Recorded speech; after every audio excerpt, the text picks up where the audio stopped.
Is it YouTube time? Is it time for the YouTubes? It might just be YouTube time. YouTube o'clock.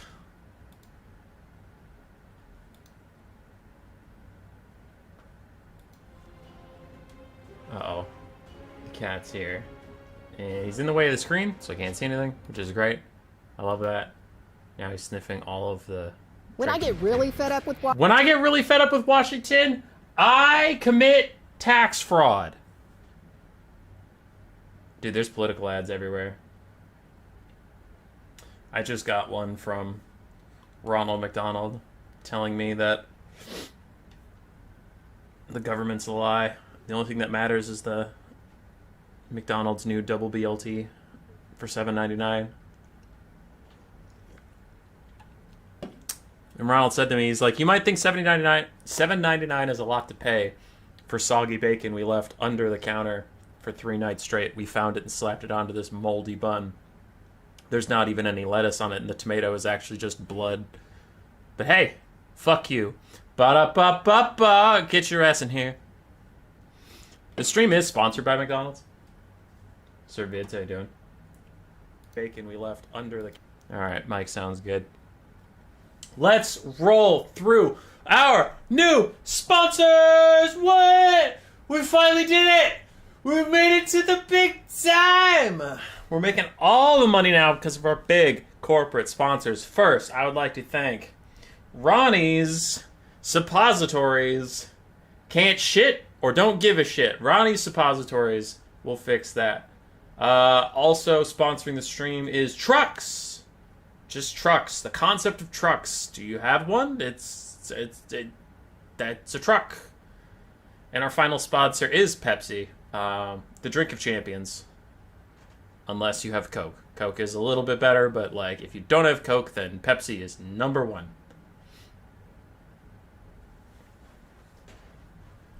All right. What do we got? We had a new player tournament. I think Raid Shadow Legends would have you. I'd take that money. I'd take that money all day. Anyway. We had a new player tournament on Friday. I was out of town, so I organized it from my phone, and we are going to cast the replays now. I went through and parsed the replays, and I ran into a problem. So I think there was 24 games total. I believe 18 of them were sent to me. So 6 didn't get sent to me at all. But out of the 18 sent to me, I looked through and I glanced at the builds and I cut ones that I didn't feel like casting because the builds were too generic or like we've cast them before, things like that. And out of the 18 replays we saved, 16 made it through the stream. So I don't know if the games were close or not, but based on builds, this tournament was a fucking banger. Like, look at this. Dwarves versus High Elves, but the High Elves brought Shadow Warrior Kite and War Lions, but it's versus a fucking Goblin Hewer, Grom Brindle, and then like one of every type of Dwarf Warrior. I don't know. So that was tight. Over here we have Scarbrand versus Sigvald, which I just really want to see Scarbrand just dump on Sigvald. Lokir Fellheart trying to take out Skaven, and I always love Skaven. We have double Rotting Leviathan versus Khorne. Like, there's some shit. There's some shit in here. A Quaddle versus Gotrek. Like, there's so many things. So, I'm here. I'm hyped. Let's go. There's a lot of fun looking replays. Now, for all we know, they all suck. Everything's a one-sided stomp fest, but we're gonna find out together.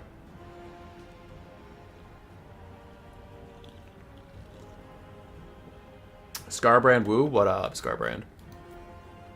You know what, since Scarbrand Chan is here, let's start out with some Scarbrand. Pretty Steel Bonnet versus Brother Advantis. I did get at least one replay from, I believe, everyone in the tournament. So I think everybody gets on stream at least once.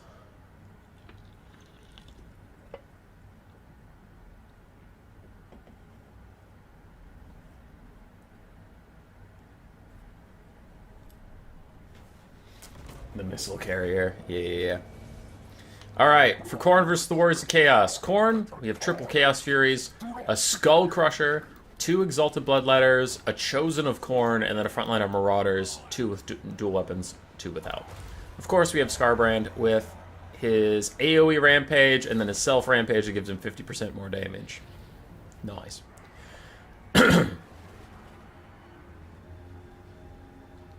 On the other side, for the Warriors of Chaos, we have 4 Marauder Horsemen with throwing axes. Looks like they were aiming for the armor piercing in case they had to deal with heavy infantry from Khorne.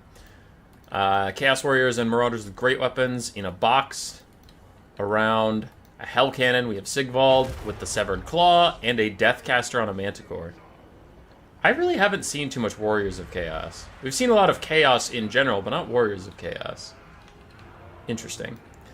Pretty Steel Bonnets, Chaos Furies catch some of the Skirmish Cav out. Some are still trying to retreat, but it looks like any that lose attack orders are quickly dealt with. And Scarbrand's going to be able to rampage these two. I think he just popped his rampage, but he wasn't quite in range to actually bring these guys back to him. So it was a good attempt, but a bit of a misplay there. Nope. Okay, there's the rampage. There it is. Catches both these guys, drawing them into the Chaos Furies.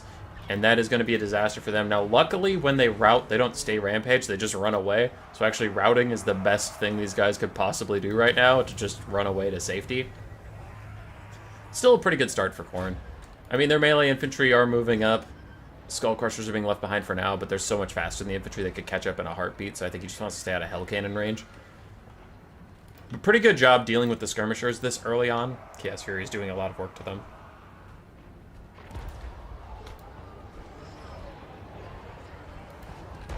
Bomb.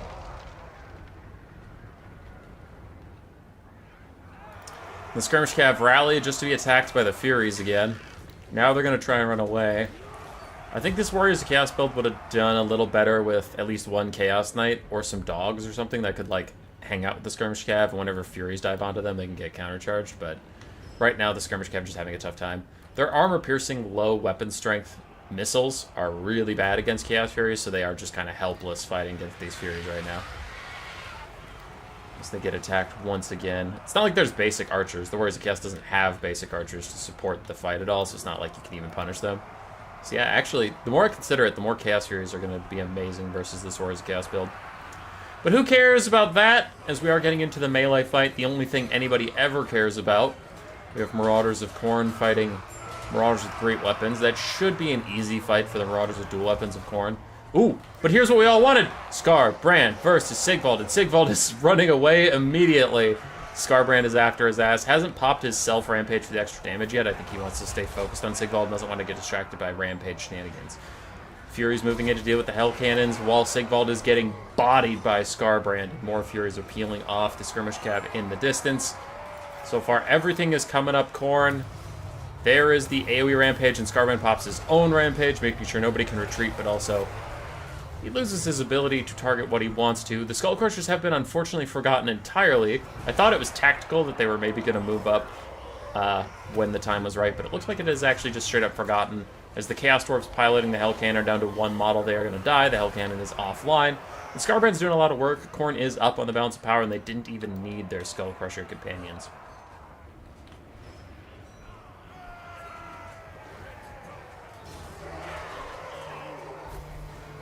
Patrick Booter just beat Pigman in round 2.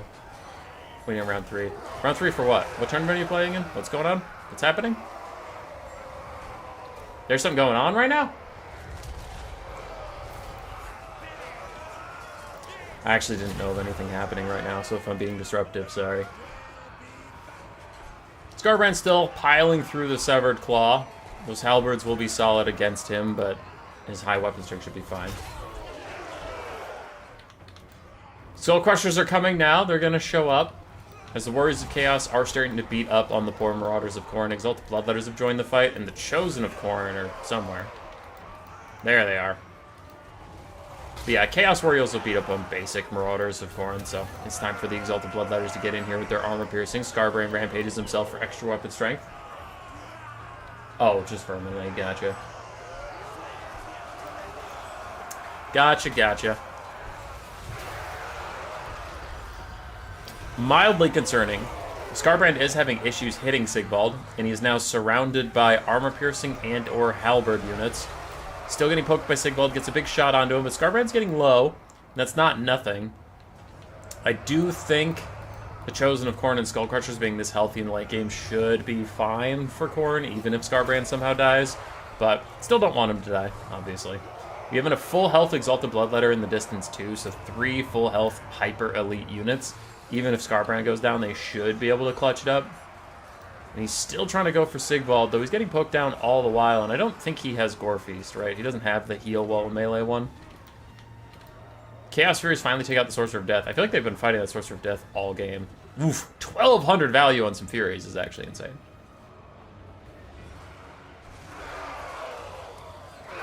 Scarbrand gets to safety, hangs out, does a weird little chuckle, and then he just dances for a moment.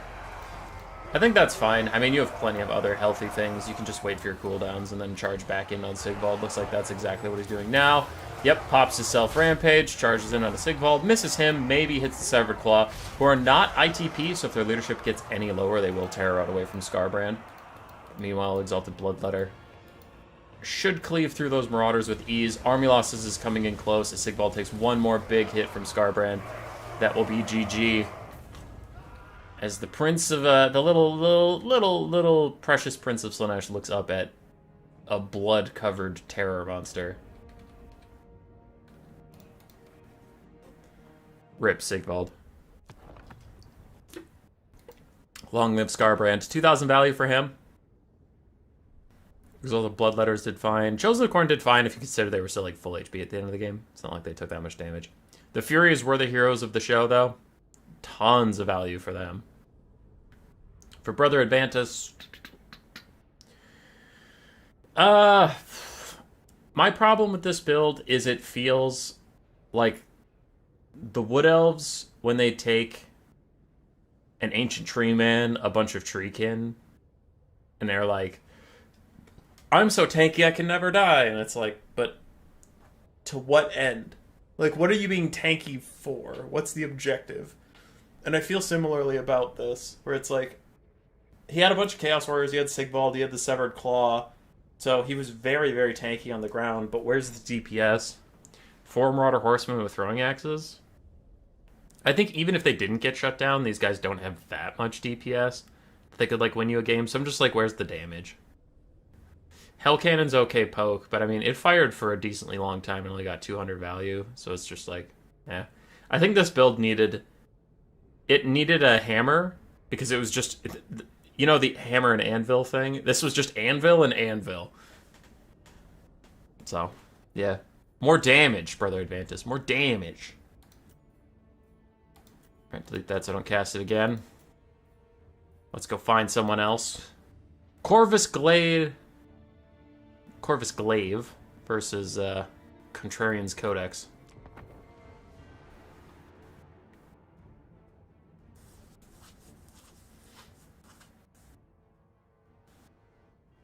Don't have the ammo to put the game in their back, yeah. Contrarian's Codex, bringing double Rotting Leviathan, double Bloated Corpse, versus a Demon Prince of Khorne. I'll allow it. Nice small map. So for Khorne, we have the Demon Prince. I don't even know what he does. I see him so little. Bloodthirst and Deathbringer. The basic things the Exalted Bloodthirster has, but he also has a ramping melee attack buff for more stuff he kills, and that's about it. Okay. Then we have some Bloodletters, Chaos Warriors with Halberds, Frontline of Marauders, 1 Mino with Great Weapons. Oh, wow. Okay, wait. Then a giant flanking force I didn't notice. So we have some Chaos Warhounds of Khorne, Fleshhounds, a bunch of Marauder Throwing Axes, and a Chaos Fury, all in the Vanguard. Gotcha. For the Vampire Coast, we have 3 hand cannons, a Shade Wraith Gunner, the Lamp's Revenge, double Rotting Leviathan, each with Bloated Corpse Compatriot, and then a front line of Deckhands mobs with Count Noctilus. But it looks like we're not going to have the range units in this build for very long, as the Chaos Furies of Khorne have already gotten onto one of the hand cannons. Shadewraith Gunners are under attack by the Chaos Warhounds of Khorne. Unfortunately, it's not the Flesh Hounds, which have magic damage, but still the Chaos Warhounds are more than getting their job done. So a terrifying start for the Vampire Coast. But in come the Bloated Corpses to try and even the score. They pile into Bloodletters, great targets. Bam and bam, both Bloodletters take a horrendous amount of damage in my Demonic Instability Crumble suit. So both sides taking a lot of damage in the early game, though I would definitely rather be Khorne than the Vampire Coast in this situation. Losing 2 Bloodletters for losing the Shadewraith Gunners and all of your hand cannons is really brutal. Noctilus is now beset by the Demon Prince of Khorne himself. And your halberd won't save you from that giant axe, my little friend. Not at all. More cavalry swamps over the Shadewraith Gunners and they are officially gone. Bounce power tips into Khorne's favor only a minute and a half into this game. Horn of Khorne, Deathbringer, and Bloodthirst all pop for the Demon Prince to get him past Noctilus's 60 melee defense. Really wants to get those shots in now, but a Rotting Leviathan is bodyguarding for Noctilus, letting Noctilus get away, and the Demon Prince takes out his frustration on this giant crab. His axe is easily cleaving through its armored shell. Doesn't give a single shit, and even the crab's like, okay, I did my job, I blocked, let me out. Let me out of here. And the Demon Prince, honestly, he looked bored there. He was like, whatever, fuck that crab, and just got back up into the sky. Khorne is way ahead on the balance of power. Only 2 minutes into the game, Lampert's Revenge on fire, which they are weak to fire, but it's also reducing their healing as they get an invocation and hack healed up. That is brutal. And for the coast, they're already down to 200 models. Started the game at 1,200. Noctilus gets landed on again. Takes another big shot. Now the Demon Prince is just running him down. Goes down to 70 models as the last of their zombies is fading away. That Demon Prince already got 1,200 value, honestly, in a pretty short time, as he's just slamming this Rotting Leviathan. Oh my god. So, that is... At some point, that's just bullying. Look at this poor thing. It's surrounded by Minotaurs. It's getting hit with a giant demon axe in the face. This is horrendous. Bloodthirst is out just because. Might as well pop the buffs. But this game is over. The Vampire Coast going down hard. Lampert's Revenge about to die. Noctilus is about to die. Both the Rotting Leviathans aren't feeling too good. What can man do against such reckless fire axe? Oh, poor Leviathan. There they go.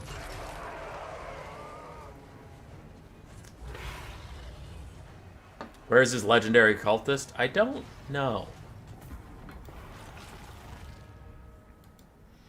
Corvus Glaive without taking the Khorne cultist is heresy. You're right. Quick game, but solid Khorne performance. Contrarian's Codex might have been wanting to have a little fun, but he got punished by the Khorne Vanguard instantly taking out most of his shooting. It was brutal. But we had fun. Why is this tournament so early? Because I woke up. And I just wanted to stream. I just woke up and wanted to have myself a stream. Just wanted to wake up in stream time. All right, we've had 2 silly games. Let's get a serious one in here. Let's find ourselves a serious game. I just saw one there. These are 2 serious builds. Let's just focus up and be serious. Contrarian's Codex again on Skaven versus Joy Boy on the Tomb Kings. A Tomb Kings rush build versus Skaven shooting. No more silliness. Let's just get real.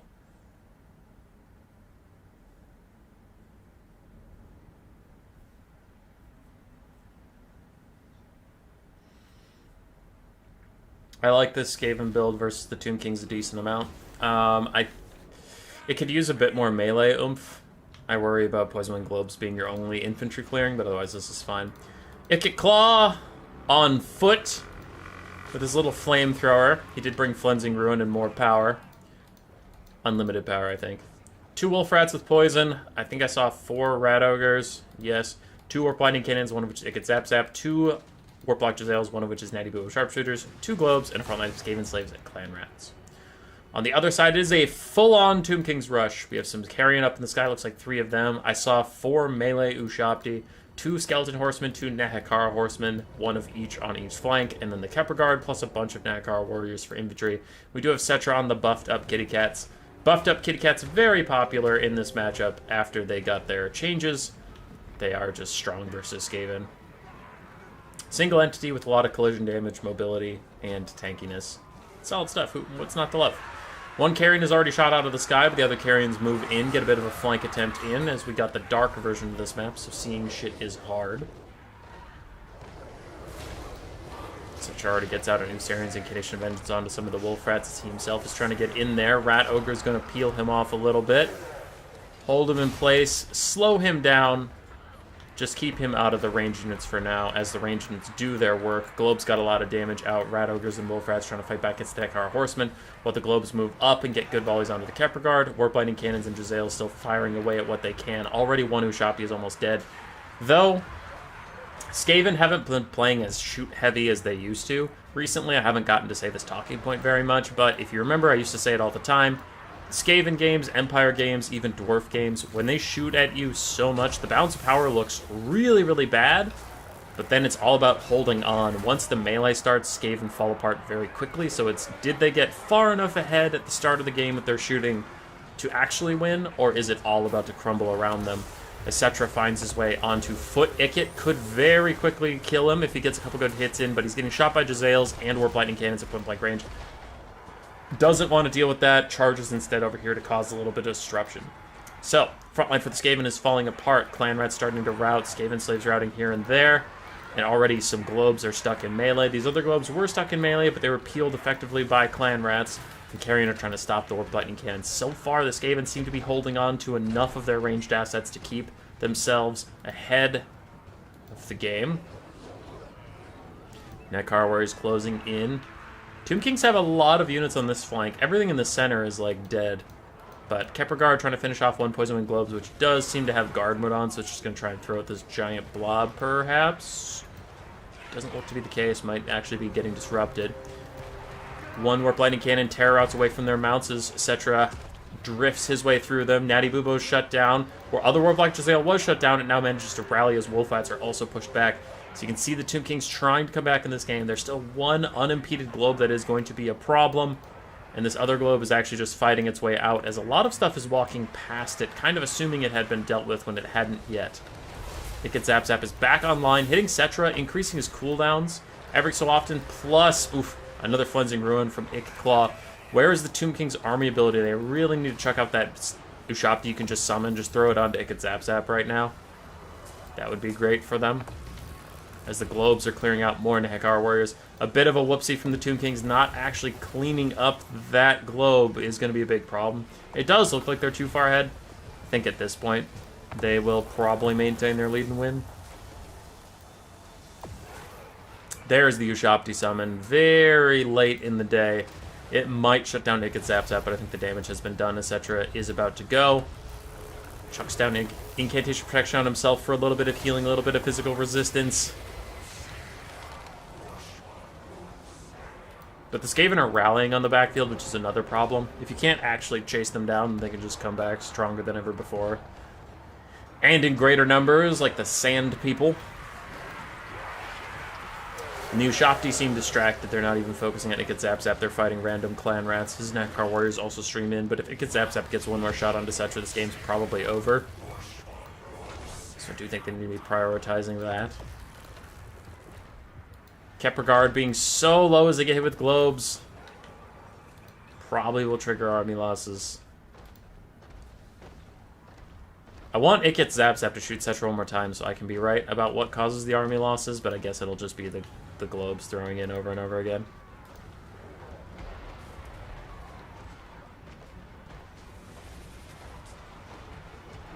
Alright, GG. What up, the Parkerella? We cast one of your games already.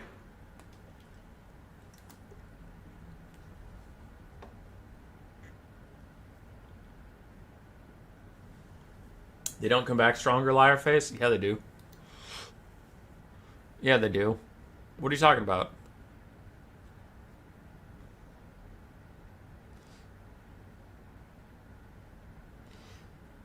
You didn't know about the Skaven passive? Awesome Rhino's full of shit, and I gotta teach him a lesson.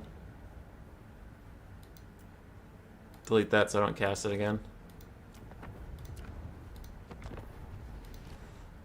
Okay, Skaven. Grace here.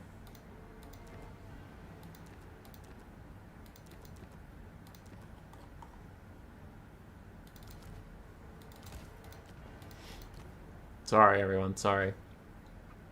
I can't just let this heathen say things that aren't true. It's not in my nature.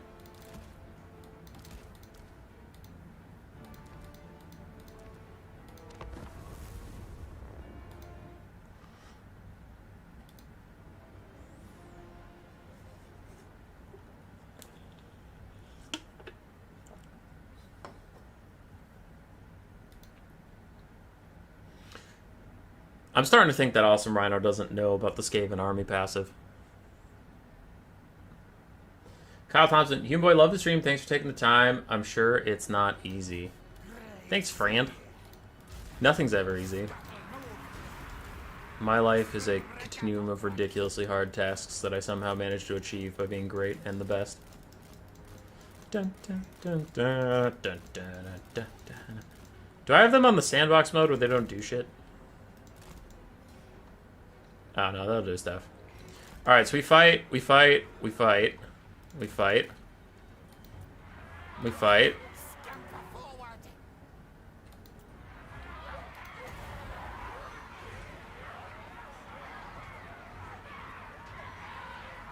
Hey. I gotta time it right.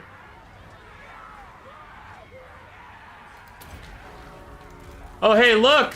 My storm vermin are about to rout! And a giant explosion happens and twice as many storm vermin show up. Oh, look, the storm vermin are routing and all of a sudden there's a bunch of healthy storm vermin around and the demonettes are about to die? Huh, Awesome Rhino? Bet you feel like a fool! Bet you feel stupid! Skaven always come back stronger than ever before. Didn't you know about that army passive? It's on every single unit. If you think you rout a clan rat, a different clan rat pops up, causes a massive explosion, just wins the fucking game!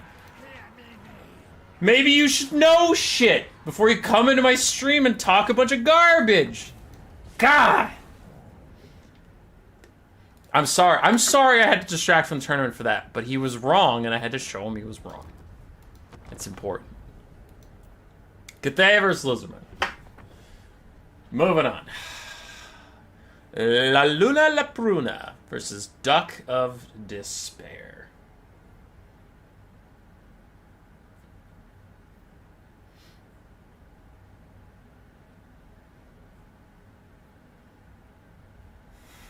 Heard enough, put it into the game, Skaven S tier. Teacher is yelling at the class. Alright, for Luna, ooh, I like this. We have a Quaddle up in the sky providing stalk for the main army so they don't get shot by the cannons on the way in, protecting Mazda Mundi and the Croc Scores, plus a bunch of skinks, some with javelins, some without. Then we have Feral Cold Ones, 2 Ripper Riders, 1 is the Clothstone Hunters, and some Skink Skirmishers. For the side of Cathay, they have 2 Crane Gunners, 2 Grand Cannons, 3 Iron Hail Gunners, nope, just 2. 2 Iron Hail Gunners, front line of Jade Warriors, some with Halberds, some without. And then we have Zhao Ming, the Iron Dragon, with just his breath attack, and Gotrek Gurnison, the Slayer-in-Chief, plus 1 Jade Lancer. But the cannons and the Crane Gunners are unable to focus down Mazda Mundi, as Mazda Mundi is currently under the Quattle's sneaky aura.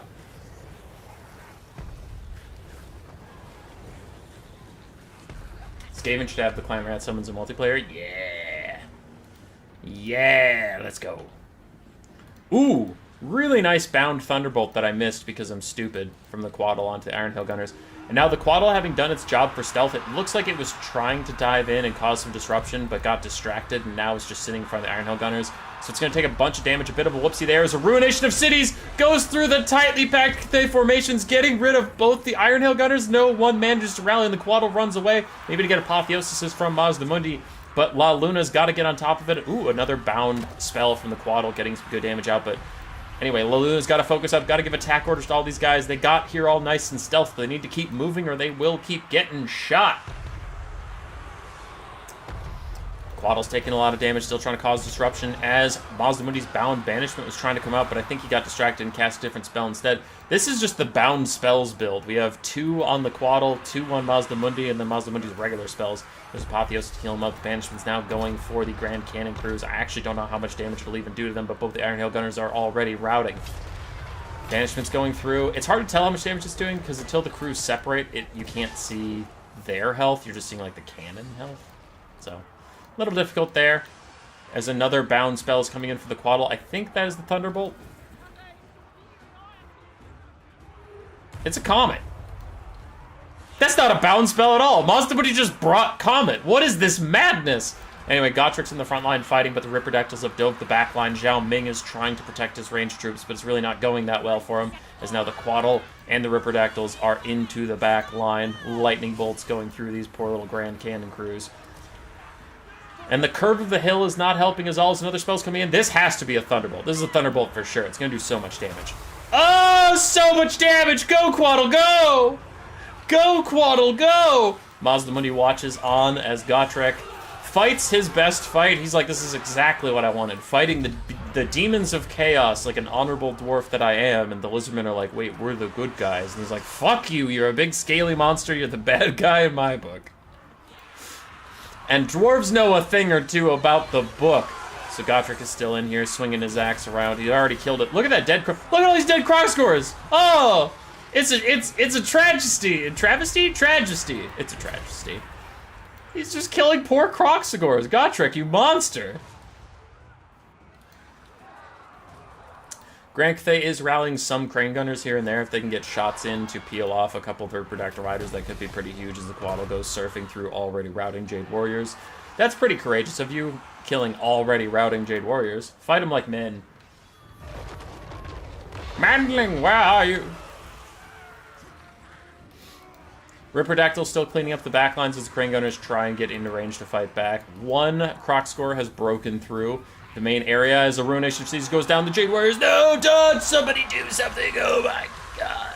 That was actually pretty bad RNG on that cast, so rest in peace, Lizardmen. Though this game they might not need it as they are pretty far ahead on the bounce power. Croc scores think about hunting down Zhao Ming. The Quaddle continues to go nuts. Klosna Hunters have found the last refuge of the Grand Cathay troops. Crane Gunner is going to try and anti-air fire. Just keep their brothers safe. And actually, the Klosna Hunters are going to fuck off. They aren't going to punish all of those ranged troops that are lost and isolated in the back. So I do think that is a bit of a mistake from the Lizardmen here. They're far enough ahead that it probably won't cost them the game, but they should 100% be cleaning up these guys in the back. Groskor still trying to hunt down Zhao Ming. Gotrek is still just vibing, dude. How many kills does he have? 51. Only 483 value, but, I mean, 51 kills. As he cleaves his way through skinks.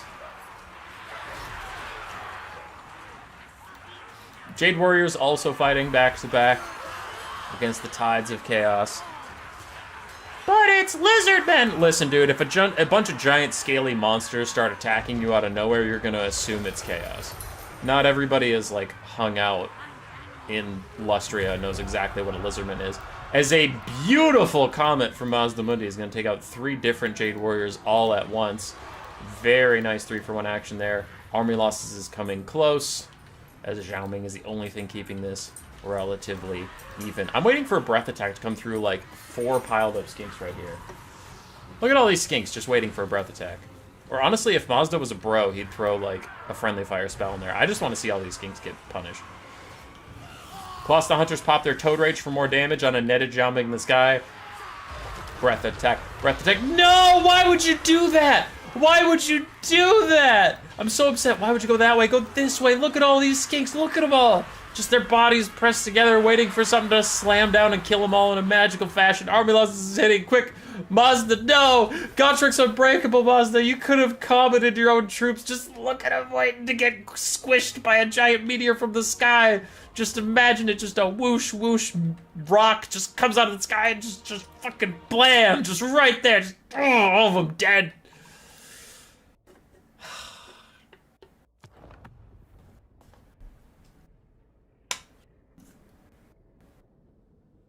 What up, Siggos?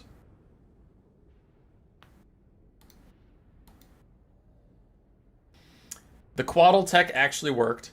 I don't think I've ever seen it be anything besides cheese. But this was, like, actually thought out, actually worked, so good job, Luna. That was hype. Duck of Despair. I don't know what you could have done against such powerful technology of the old ones. Like, we've seen how powerful Grand Cannons are versus Slans, but if you can't see the Slan the entire game, then that is rather difficult to pull off.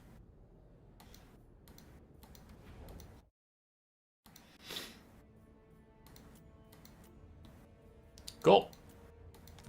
Let's keep going. We've cast a lot of Codex, so let's cast some other people. Let's cast some other people. We just cast some Cathay. We haven't cast any Dwarves yet. Let's do this. Trogdar, the Flatulent versus La Luna. But La Luna's not on their Lizardmen. Wars Chaos versus Scavino.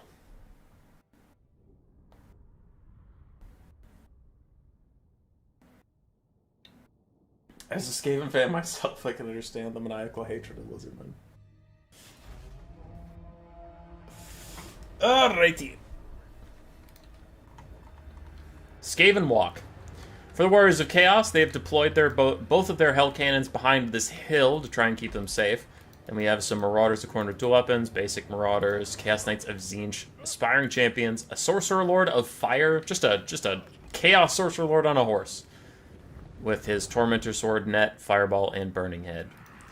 2 Chaos Warhounds in the flank. And then some Marauder Horsemen in their own flank. I think they were looking for sneaky Skavens, but they want to stay on the other side of that hill so they can fire up and over.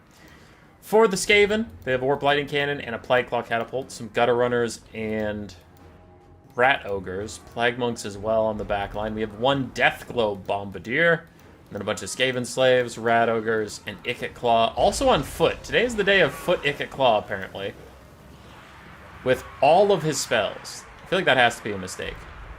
Accidentally took all of his spells. Chaos Warhounds do dive onto the Plague Claw crew. Gonna get some good damage out here and there as the Gutter Runners try and peel.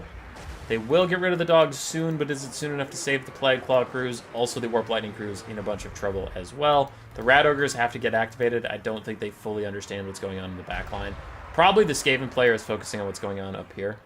They're probably commanding a lot of troops this direction and not really looking at their back line yet. Because the Gutter Runners have Fire at Will on, so they're going to throw regardless. Rat Ogre's moving now, so yeah, now the Skaven notice that there are dogs back here. There are trouble in them, their hills. As Plague Claw Catapults are actually getting really nice damage onto these super clumped up Marauder Horsemen, and then a Brass Orb as well, so that's really, really nice. And a bit of a whoopsie from the Warriors of Chaos player. Bit of a whoopsie. As Plague Monks run up to the front line, they will have a fantastic time fighting the Marauders. They'll love that. It'll be a big day for them. Burning Head goes through the Skaven lines, though, causing them to rout. The leadership debuff should be too much even for the Rat Ogres to withstand, and they will get pushed back. As Chaos is so far shithousing the entire Skaven front line. I think that's a technical term. But let's see how the Plague Monks do. Oh no, they're charging Aspiring Champions. That won't go well. Plague Monks would butcher any of these Marauders with low armor, but the extremely high armor of the Aspiring Champions will be a big problem for the little Plague Monks. They won't enjoy that one bit.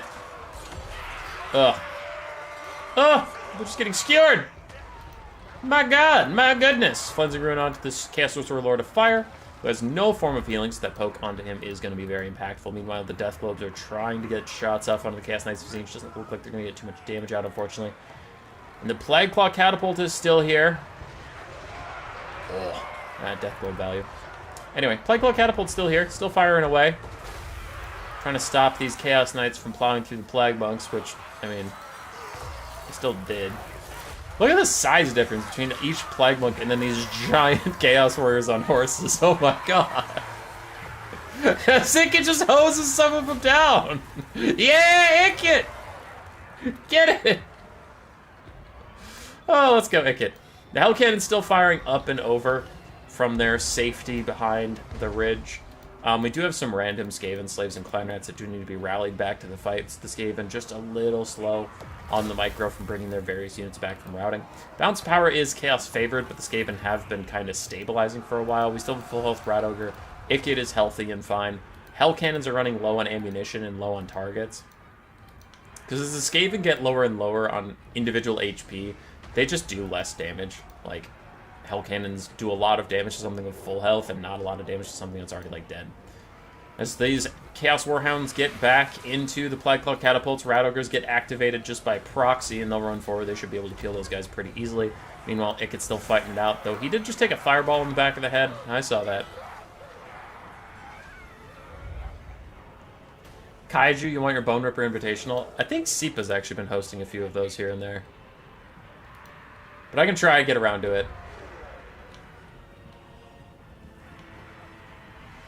Unless Terrence. We like Terrence. Terrence is a good lad. He's a good Bastildon. We still have 2 full health Rat Ogres and Ikit Claw that is going to be doing most of the work for the Skaven here. As Ikit tries to fire Storm Demon.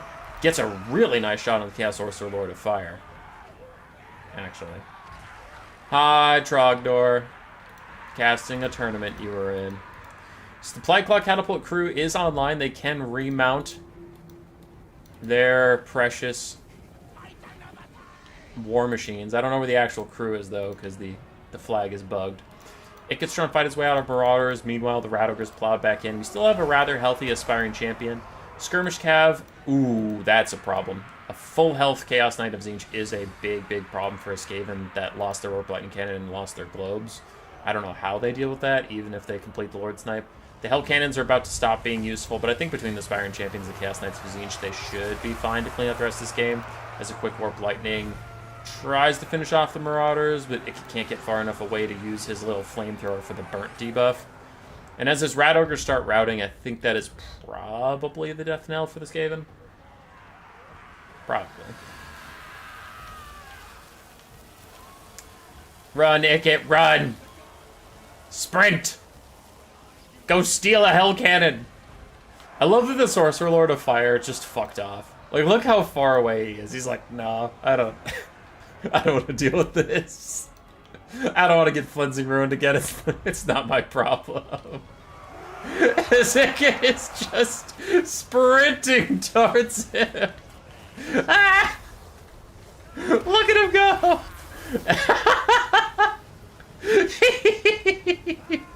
He's just running from this giant horde of Marauders. He gets fucking smoked back.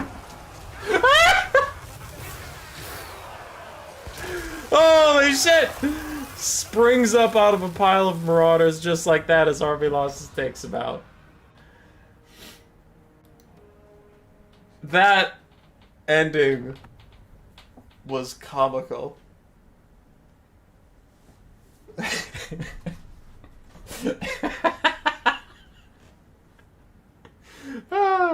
I check over on my other screen. I have the stream running so I can see your guys' chat, but there's a delay. So I'm just seeing the part where he gets smashed in the face by a Hell Cannon. You lose sight of him, and then he springs up out of this, like, dog pile of Marauders. That was funny. Anyway, Chaos Knights did well. Hell Cannons did very well. Says GG there. Ikit did nicely for La Luna. La Luna. Gutter Runners also did pretty well. Rat Ogres, meh. Rest of it, more meh. Not my fight. It's true. It's true.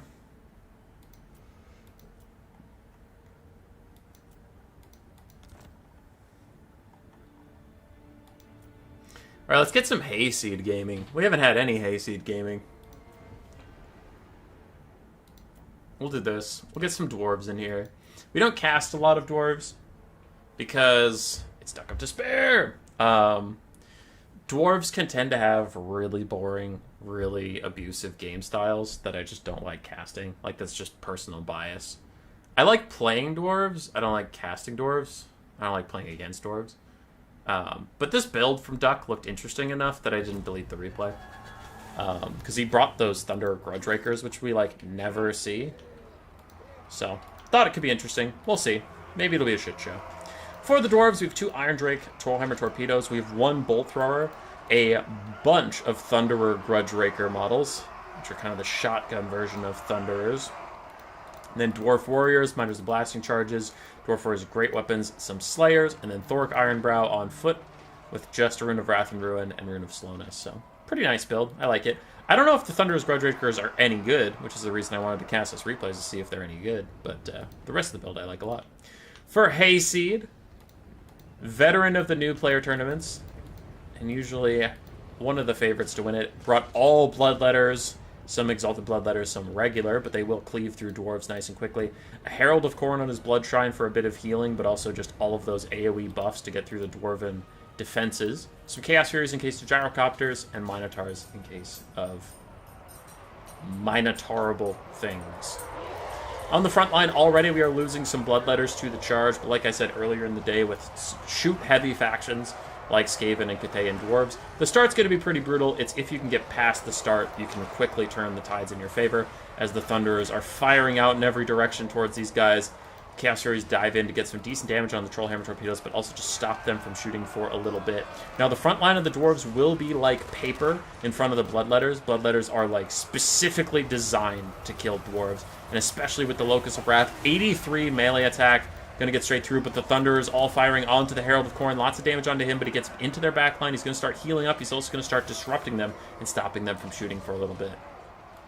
So honestly, for Khorne, I know you've lost a lot of units, but this is probably the best you could hope for, getting into a fight with only this much damage on you.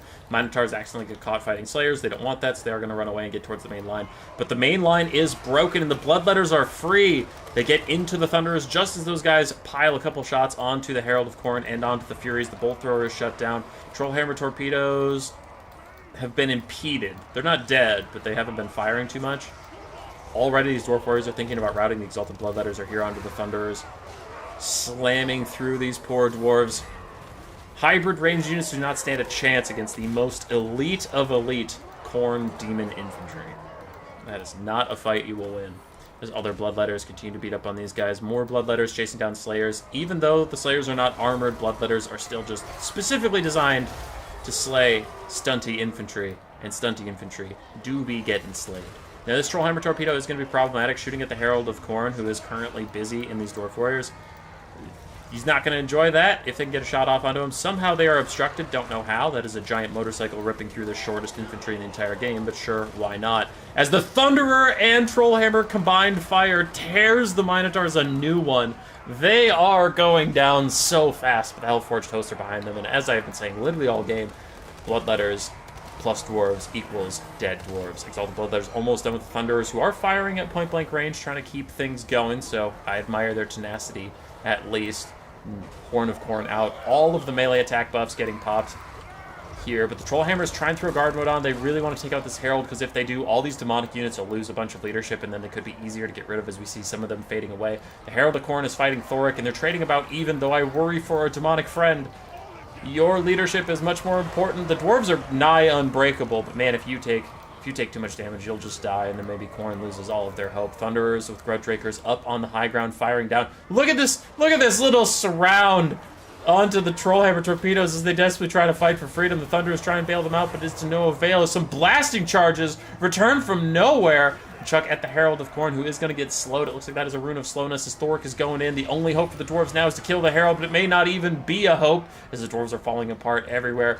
Thoric goes in for one last fight against the Herald. The Herald on his motorcycle, realizing that the only possible way he will lose this game is if the Herald dies. He is going to run away and peel instead, with more demonic Bloodletters pouring over the bodies of the Dwarves. Even Thoric gets caught up in them. There is no hope, and the Dwarves give up the ghost at last. Army losses will be coming for them any moment. GG.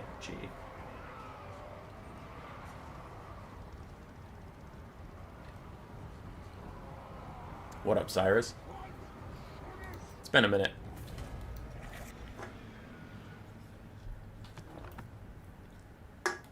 Thunder Grudge Rakers are pretty fun. They actually got decent value, so nice job. Nice job, Duck of Despair, taking some different units and making them look good. Love to see it. For Hayseed and Khorne, on a small map, his Bloodletters could quickly get into the combat and do a ton of damage. All of the Bloodletters got really good value, except for the two that got deleted on the charge. But if you took 8 Bloodletters and 5 of them paid for themselves or more, that's pretty good. Actually, 6. GG's.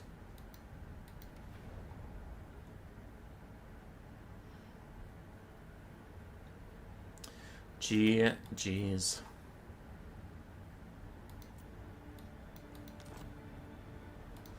Dwarves versus Cathay. We just cast some Dwarves. Lizards versus Cathay. We've already cast a Lizards versus Cathay, so let's... Man, a lot of Skaven today. There's a lot of Skaven today. A lot of Lizardmen, too. My god.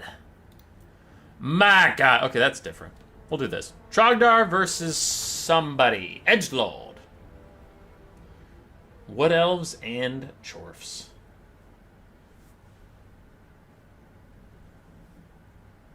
How has the map been? A few weeks ago I learned Fiends are no longer ass. Yeah, Fiends are super strong now. Multiplayer's been good. The meta is nice. The problem is the patch cadence has slowed down by a ton, so the meta is not changing. So it's like, it was a fun meta, but it's just been going on for a while, so people are kind of sick of it.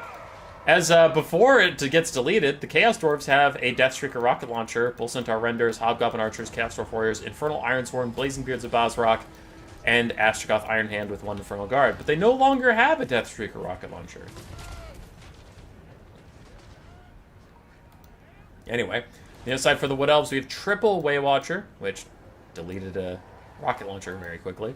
Wild Hunters of Kurnos, some great Stag Knights, 2 of them to be exact, 3 Glade Riders, 4 actually up on the high ground. And then we do have a Prey of Anothrema, Glade Lord with the Arrow of Kurnos, and a Branch Wraith with Melkoths and Earthblood.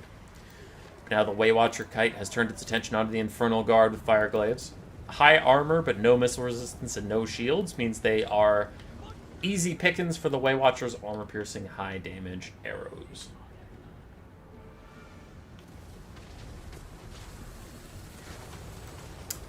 Waywatchers take another a third-ish.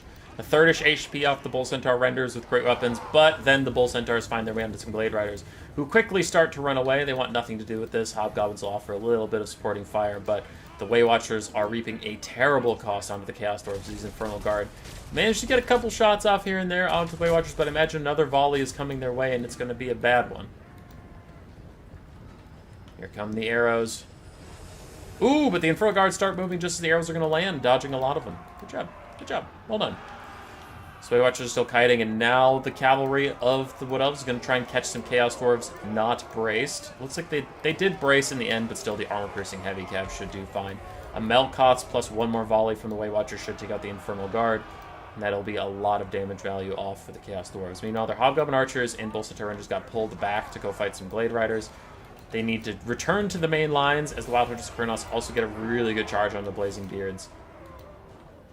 Pretty much any time these Chaos Dwarf Warriors aren't charge defense braced, will be a problem.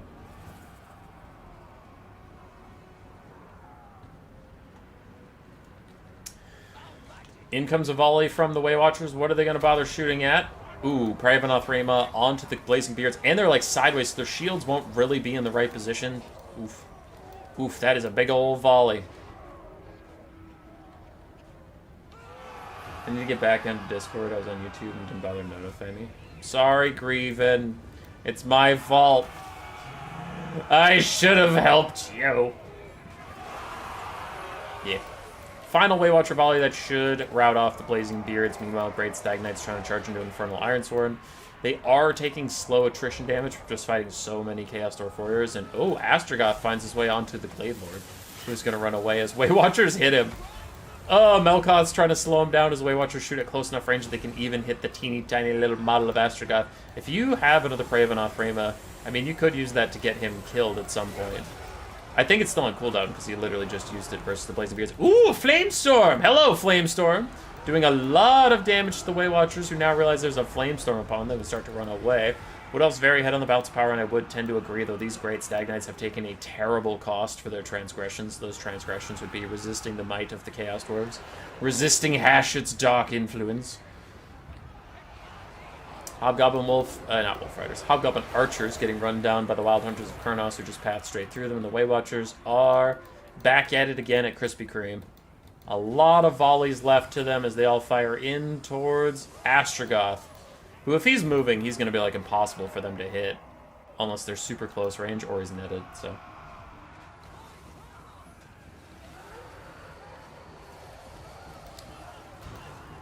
Infernal Ironsworn getting shot, but they are much more up to this task. Silver shields keeping them pretty safe against the Way Watchers as the Wood Elves engage in some healing as they continue to kite back. Wild Hunters of Khorne look like they dug too greedily and too deep, and they ran into a Belrog. So the Belrog in this case isn't a literal Belrog. As you can see, there's not one running around. It is a proverbial Belrog, a threat that was beyond their capacity of handling, so they should have retreated. But they did not retreat. Instead, they were murdered.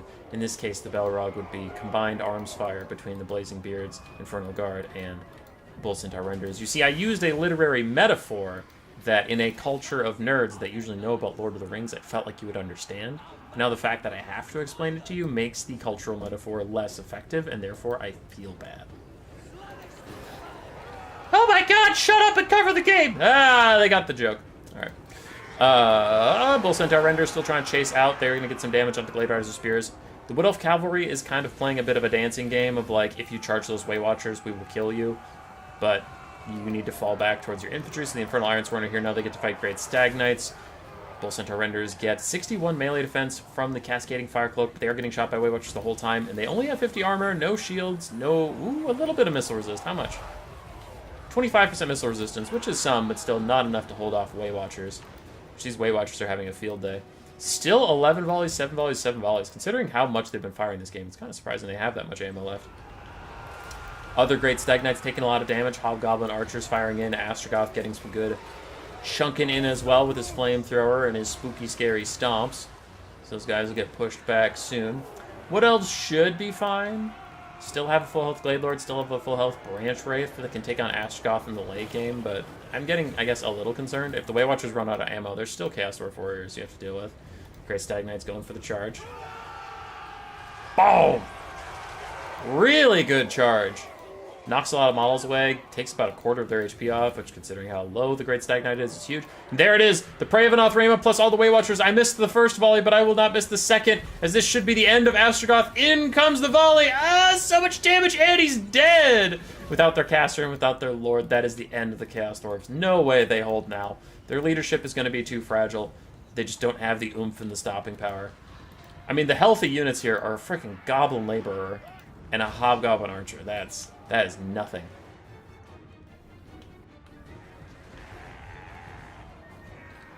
Can you make your metaphors more obscure, please? I'm off put by this easily accessible content.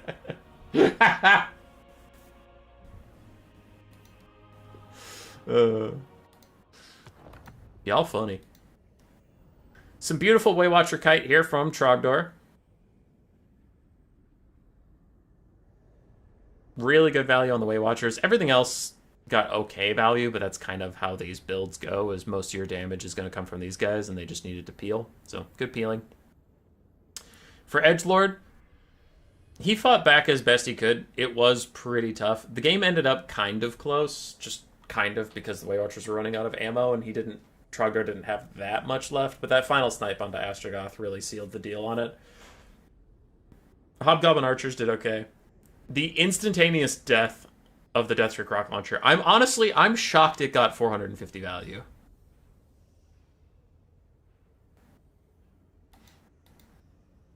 Imagine being a dwarf faction struggling against Wood Elves. Right? Right? Okay. Get rid of that replay. I don't want to see it ever again. We haven't had any vampire counts yet, but we have 1 million like Lizardmen and Skaven games. So let's get another Skaven and Lizardmen game out of the way, and then we'll go back to the interesting factions. MTK's Joyboy versus Corvus Glaive. Corvus Glaive not taking a caster, as is his birthright. He refuses to take casters, but he is taking Deathmaster Snitch, Eshin Triads, a regular Poison Wind Mortar, and 2 Warp Fire Throwers into Lizardmen. And looking at this build, I have no idea what kills the Shredder of Lustria, but I am here to find out. Let's see. I am super concerned, but whatever. 4 Rat Ogres, 2 Ashen Triads, front line of Clan Rat Spears, and Plague Monks, 2 Warp Fire Throwers, a Poison Mortar, and Deathmaster Snitch. On the other side, for the Lizardmen, we have a Ripperdactyl Rider, another Quaddle, a Shredder of Lustria with a Life Slawn, Regrowth and Earthblood, front line of Skinks, backed up by Skink Skirmishers and Feral Ones. The Skaven are going to body this Lizardman frontline so hard it's not even funny. The main problem is this single unit. As far as I can see, he can kill everything in the Skaven army alone. You might be like, what about Ashen Triads? And I go, have you ever seen a Dread Saurian with collision damage charge through an Ashen Triad? It's not a good time for the Triads. As the Plague Monks are about to body the poor Skinks, Warp Fire Throwers even offering a bit of friendly fire to make sure that the frontline fight isn't too one-sided. Don't want the Skaven winning too hard, as all the Skinks are dying, but in come the Quaddle, in come the Shredder of Lustria. Shredder of Lustria is walking past the front line as the Warp Fire Throwers don't even know what's coming for them. They are not ready. They are not prepared. Oh my god! Oh, Jesus Christ! Ripperdactyl Riders also dive in, but they are going to get swamped by Skaven and will soon get taken out, as all the Skaven in the known universe are closing in on the Dread Saurian, trying to make it regret being here. Look at all those little pokey sticks. Ninja Rats go, but the Dread Saurian just ignores them. Rear charges these guys over here and sends some of them running already. Warp Fire Throwers terror routing away, as are the Clan Rats with spears. And the Quaddle's going to chuck out, it looks like a Bound Thunderbolt. Yes, onto the Ashen Triads, doing good damage, and then it charging through them. Hey, look! Nearly full health Skaven still terror routing away from the Shredder of Lustria. What can you possibly do? Even Deathmaster Snitch at full HP is like, dude, I don't know about this one. I might want to get the fuck out of here, and he's gonna run. Deathmaster above half HP is retreating in front of the Shredder of Lustria as the Bound not the Thunderbolt, the Chain Lightning gets everything else to tear out away from the Shredder. The Shredder is now after Deathmaster Snitch with a vengeance. He's down to half HP already as this giant dinosaur is plowing through all of his friends. No one can save the Deathmaster from his fate. The bounce power is roughly 50-50, slightly in Lizardmen's favor, but I think that is super fraudulent because no one cares about all the Skinks that died. Yeah, all the Skinks died, but who gives a shit about that? I actually kind of give a shit about the Plague Monks and Rat Ogres currently surrounding this Lawn Mage Priest of Life, taking him down to half HP, but if he has a regrowth for himself, he'll be just fine. Currently, he hasn't cast one, though, so maybe he doesn't have it. A banishment's going through some of the Clan Rats and Spears as well. Quaddle's chasing off the Poison and Mortars. Shredder of Lustria got distracted. Deathmaster Stitch got away. If he rallies, he will go invisible, and he can just run away. Deathmaster Stitch just stay alive as a regrowth comes in for the Salon Mage Priest, who is taking a metric gigafuck ton of damage. I think that is a technical term, as the Rat Ogre is still surrounding him, beating him up. Skink Skirmisher is trying to offer a little bit of support here and there, but the Plague Monks are busy peeling, making sure that those darts don't get anywhere near their precious Rat Ogres. Go, Plague Monks, go! Kill the little skinks that could! Warp Fire Throwers, I saw a pathetic volley try and stop a Quaddle from diving on them. That didn't work out, but Deathmaster's once again hounded by the ghost of Christmas past. In this case, Christmas is a giant angry dinosaur, and by the past, I mean you're about to be ancient history, motherfucker. Woo! Alright, that stream of consciousness kind of hit right for me.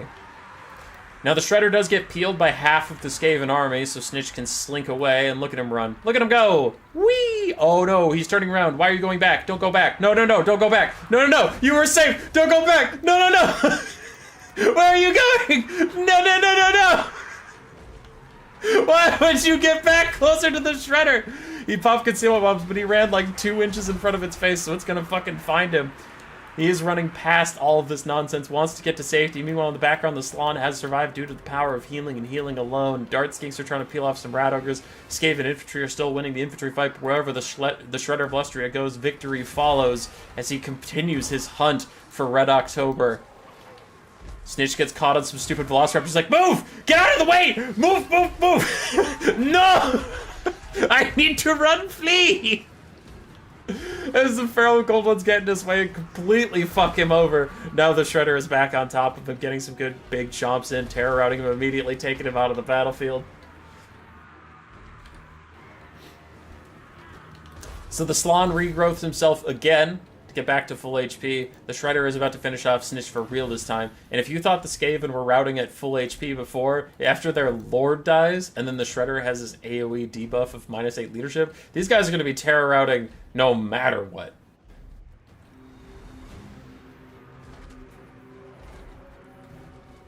Shredder versus Ninja Rat. I've seen this before.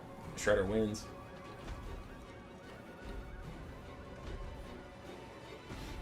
Checking up on chat. Snitch is currently getting gunned down by the blow darts on the Shredder's back as he tries to run away.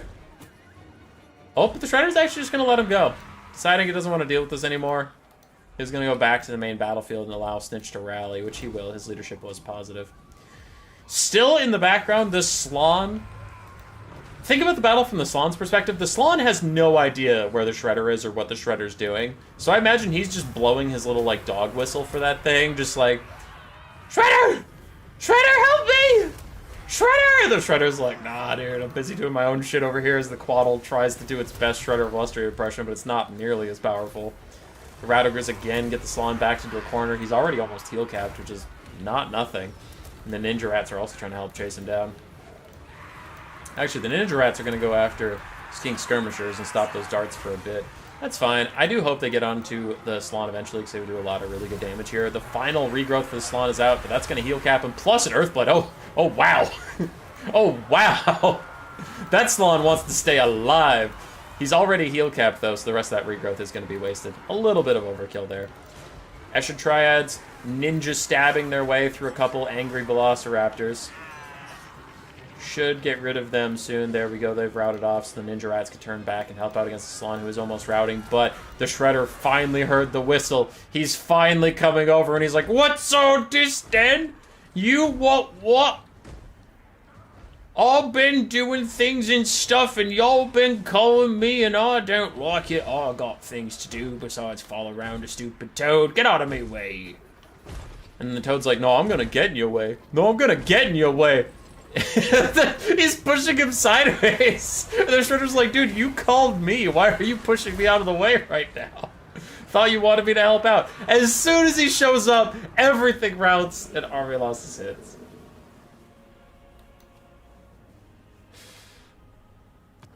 That's good.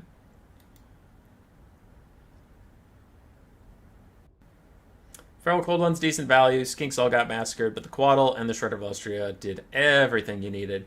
For Corvus Glaive, he honestly played pretty well. He brought this build a lot closer than I ever would have thought, considering that I thought the Shredder would just raffle stomp everything, which it, like, kind of did, but I don't know. He killed everything else besides the Shredder.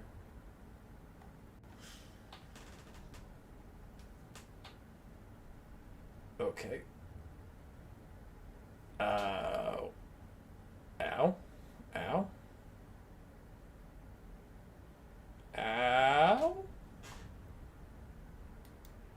Ow, ow, ow, ow. 2,100 value on the Rat Ogre. Ow. So, I have a story for you. Hold on. Okay. I really need to go get my contact fluid. 1 second. 1 second. Oh. Ah.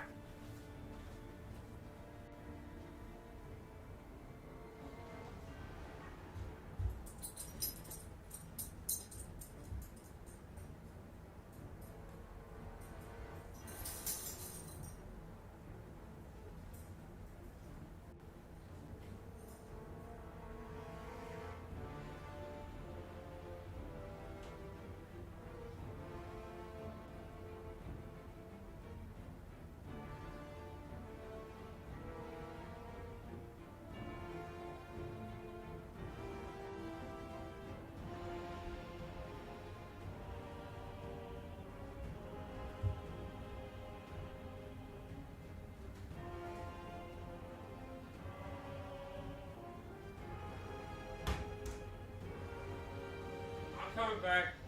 Calm down. Ow. Okay, so quick story. Earlier this summer, Grace and I went out to get. Let's do this one. Grace and I went to get plants. Right. I got Roma tomatoes, beefsteak tomatoes, and I got 2 peppers. I got an orange bell pepper and a red bell pepper. Well, my orange bell pepper... Sorry, my red bell pepper grew in normally. But thank you, McRightface. I'll get back to that. My red bell pepper grew in normally. The orange bell pepper grew in really small and shriveled. And I was like, huh. And then as time went on, I'll keep the story short, I promise. As time went on, and they grew shriveled, I was like, I don't think these are orange bell peppers. I think someone, like, at the plant store just kind of grabbed, like, a habanero pepper and then decided they didn't want it and just put it on a shelf. And then that shelf happened to be the orange bell pepper, so I grabbed it. Because it's still a pepper plant, so the leaves look the same. So I made some chili yesterday with a habanero pepper, which was small and wrinkled. Now, if you know peppers, which I don't, you would know that habanero peppers are smooth-skinned. They are not wrinkled. And Grace and I are eating this chili, and we are like, this is the fucking hottest thing I've ever eaten in my entire life. And so we look at pictures of habanero peppers, and we're like, huh, that's rather smooth. It is not wrinkly at all. And we looked at other types of peppers. It's ghost peppers. So I've been growing ghost peppers, and I made chili out of it. Regardless, what does that have to do with me saying ow, ow, ow, and then needing to go get my contact fluid? I made this shit yesterday, and yet I scratched at my eye with my pinky, because I had, like, goop in my eye, and then my eye started fucking burning. And I'm like, still? There's still some ghost pepper oil on my fingers somewhere? And it hurt. It hurt a lot. So I had to go flush my eye out. It still tingles a little bit, but doesn't hurt anymore. Alright, McGrightface, giving out the 5 membership. Thanks so much, brother. That is very, very nice of you. Story over. Let's focus on the video game. My eye burns. I'm losing my eyesight. Let's go.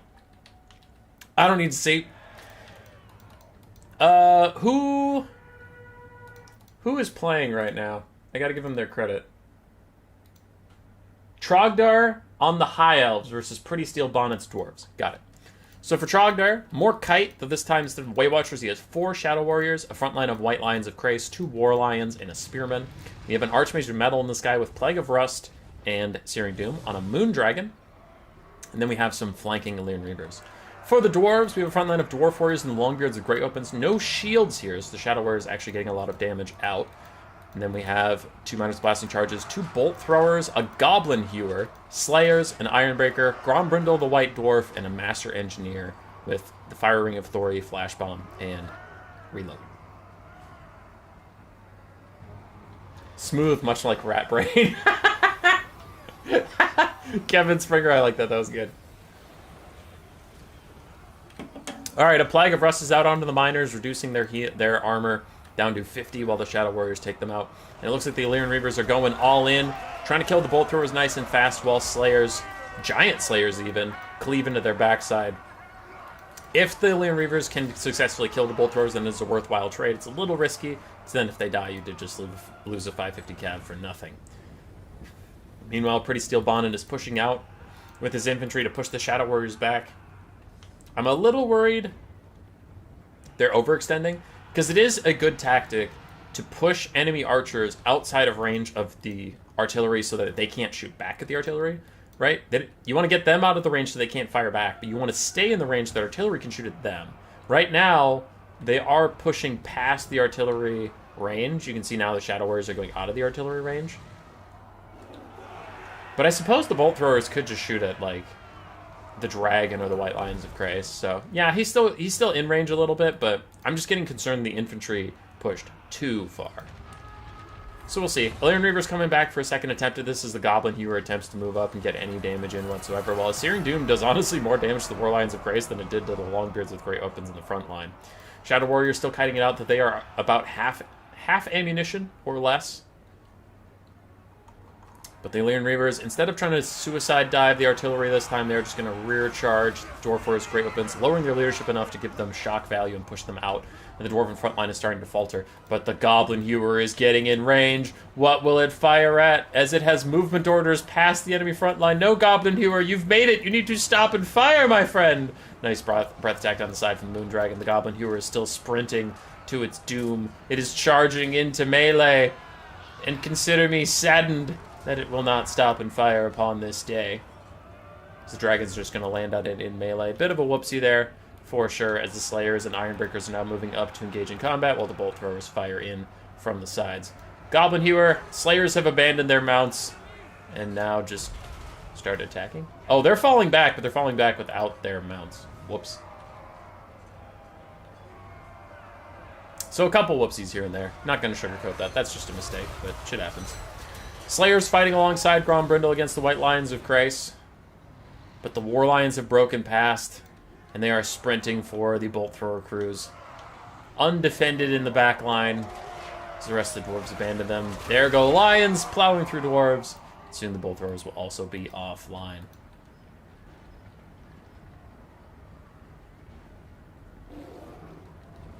Miners' blasting charges finally getting range to some of the spearmen. And the Goblin Hero crew is safe and sound, but their mounts are way the fudge up here. They've even lost 2 of their mounts already. Shadow Warriors running out of ammunition is a bit of a problem. Plague of Rust overcast to try and make the Ironbreakers easier to hit for the Shadow Warriors. Those still have silver shields. It's not like this is going to do that much damage, honestly. But a breath attack down the side, very, very nice breath attack. Plus the archery fire, plus a sandwich in melee between Spearmen and White Lions of Krace, and a dragon landing on them.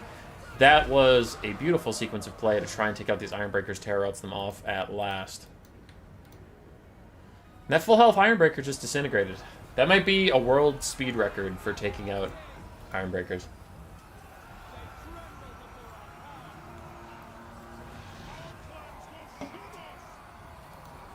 Alright. Grombrindle's running into the Shadow Warriors. Who all run away from him. Run, run, run away. Dragon's gonna get a rear charge off. The Dwarves are up on the balance of power. I would like to point that out. The Dwarves are technically winning right now, which I find insane. I'm not trying to be a dick. I feel like the High Elves have played this fantastically. And the Dwarves have played it, like, fine. But they've made a few mistakes the Elves have punished. And the fact that it's apparently Dwarf favored is just like, Jesus Christ. What is this faction? How can they be ahead? The Elves have played so good. Bolt Throwers got back online briefly. They are going to get shut down again as War Lions are rallying in the distance. They do need to get some rear charges off. Going to take out the Bolt Throwers. There's still a full health Giant Slayer, which that is a problem for the High Elves, especially because they're out of ammo with their Shadow Warriors. I mean, they have 1, 0, 2, and 3, so not a lot of ammo.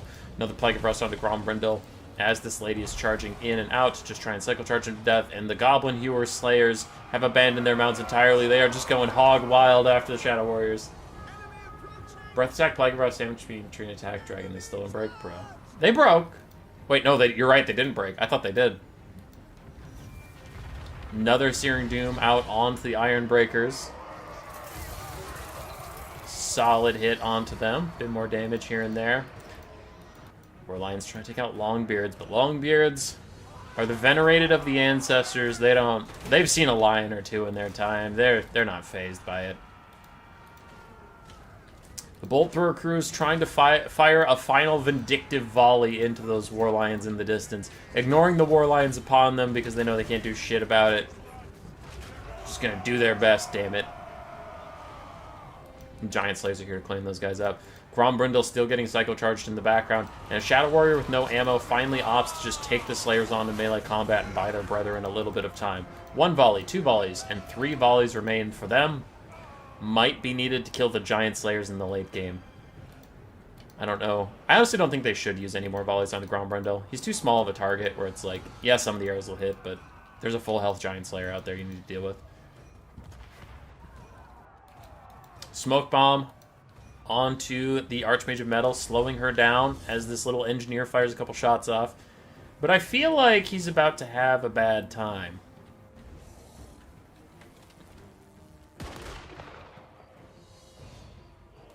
Look at that 60% reduced charge speed.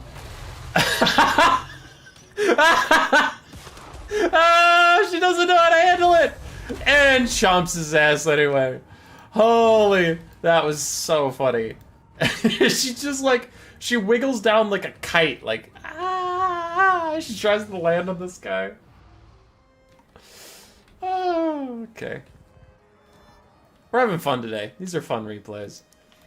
Some Dwarf Warriors in the background trying to rally. We still have Ironbreakers. We still have Giant Slayers. And the Master Engineer has been pushed around. I think the Dragon Lady landed like 3 solid hits onto him before having to retreat.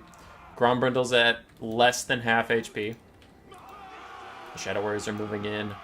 6 volleys between them, like total and combined, and all those volleys 100% have to go into the Giant Slayers. Another Flash Bomb is out. Oh, Grombrindle and the Master Engineer both have Flash Bomb. I see. But it's not going to matter as the Master Engineer gets completely whooped on by this dragon before she's going to get back into the sky. And there come the Shadow Warrior shots onto the Giant Slayers, who are now starting to try and dodge a little bit. Firing of Thori through some of the Shadow Warriors does a bit of damage, but not too much. And the dragon, again, cycle charge into Grombrindle, gets a good hit on landing. And he is still trying to just regroup with his troops so she can maybe get one more free attack on him. But never mind, he turns towards her. She's going to run. Ah! Takes an axe to the back of the head. Did not enjoy that. Ironbreaker's hold against the Elgi Tide. Shields locked. And another Flash Bomb out onto the Archmage of Metal. More arrows streaking in onto the Giant Slayers here and there, but there's not a lot of archers left to do it. Only one volley left from one Shadow Warrior. Still have one breath attack, though, and that could be huge. Oh, she's lining up. She's going for it. She wants the breath attack down the side of these Giant Slayers. That could be a game-defining play if you could take them out. In comes the breath attack. Is it perfect? Is it glorious? Yes, it is! So much damage onto the Giant Slayers, followed up by a Searing Doom onto the last cluster of them. Doesn't even hit the random ones, just a cluster of them. Big damage as the High Elves take a definitive lead on the bounce power for like the first time this game. Ironbreakers tear her out away, and they finally start to rout. Spearmen or someone have to chase them down. They cannot allow those guys to come back because their leadership is already positive again as the Master Engineer continues to take pot shots at the dragon flying in the sky. Now Grombrindle is cleaving through Shadow Warriors, as are his Giant Slayer compatriots, and unfortunately none of the High Elves are being tasked to deal with the Ironbreakers, which means the Ironbreakers will come back and throw those last blasting charges of theirs into some of the Elves. Plague of Rust is out onto the White Dwarf, bring him down to 65 armor. It's a little more manageable for some of these Shadow Warriors to deal with. Another Flash Bomb is out onto these units, but Grombrindle is pathing through all of the Elves. He's going to go get onto the Archmage of Metal, swings his axe into her backside, does 400 more damage, but the Master Engineer terror routes as well. No one's chasing down the Ironbreaker, so they'll be able to rally. It is a bit of a disaster, but she can get back in the sky. She'll be fine, and honestly, chase down these fucking Ironbreakers, dude. Do it! Do it! They're back. She's not going to finish off the Master Engineer, instead going for Grombrindle, using the charge onto him with the Plague of Rust still reducing his armor. I mean, she's a dragon. She's primarily armor-piercing damage, so we take those. Takes a shot in the back. I do think Trogdor, the High Elf player, needs to focus up a little bit and finish off some things. Kind of feels like it's going all over the place. Like, you routed the Ironbreakers, but you didn't finish him. You routed the Master Engineer, but you didn't finish him, and now he's shooting you in the side the whole time. War Lions of Christ trying to rear charge into Dwarf Warriors. So the Dwarves are like, reinforcements are here! And then the High Elves are like, reinforcements are here! As the Lions finally chase down these Dwarf Warriors with the rear charge, they should be able to rout them. A Searing Doom should take out the Ironbreakers, but Grombrindle, another Flash Bomb, getting so many hits onto the Archmage. Why did you fight Grombrindle when there's still a shotgun Master Engineer shooting you in the side? Please, for the love of God, finish the stupid Engineer! As he's poking and poking and poking, but the Giant Slayers have died. The Dwarf Warriors have routed. The Ironbreakers are thinking about routing again, but first they're going to use their grenades, the same stupid grenades we were worried about before, as they chuck it into a cluster of High Elves. So much damage. Can Grombrindle even do it? He's so low on HP, but none of the Shadow Warriors can seem to get hits on him. His stats are too high as the dragon finally goes for the Master Engineer and says, "Stop shooting me, you fucking degenerate!" Lands on him, tries to get a couple hits, but actually misses, takes more damage fighting the Engineer than the Engineer is taking from fighting a dragon, which is a little ridiculous. She takes another hit from the Engineer. The Engineer's just kicking her ass! She can't seem to hit him as accidentally double-clicks, so I go past it. He finally tear out, so he can't keep whooping on this lady. She gets back up into the sky. Balance powers heavily in the favor of the High Elves just because they have so many units, but can they even kill Grombrindle? I'm starting to get suspicious. I'm starting to get concerned. As Master Engineer's back, shoot her again. Shoot her again. Shoot her again. Her speed finally comes back to normal. She takes another shot to the face, down to 800 HP. She lands at the Engineer. She misses another attack. Is he gonna hit her in the face again? Is she seriously gonna fumble the bag this hard? No, gets a big chomp onto him, deletes him with a double attack. It says, "Fuck it, I am done being shot by this stupid little bitch." And now Grombrindle is alone. I don't think he can do it with only 700 HP, but that was so close. Oh my god.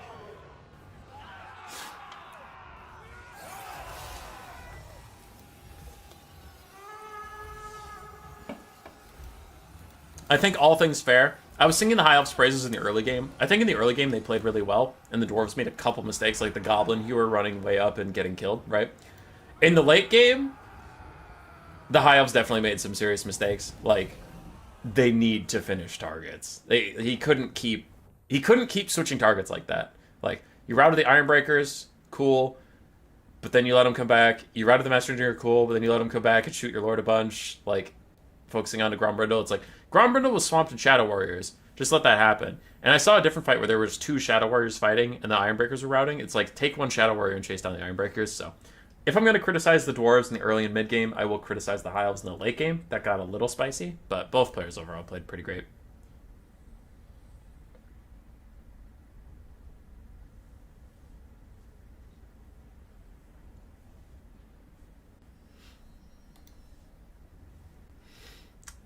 All right.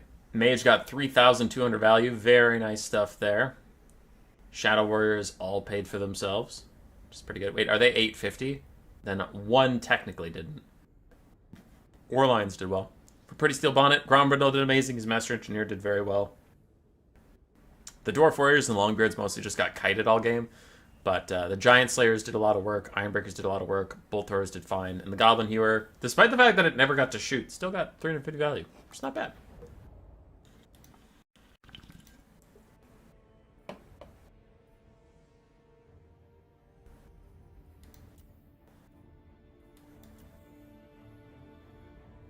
Trying to find the dropped grudge throwers ain't easy. Yeah, it's true.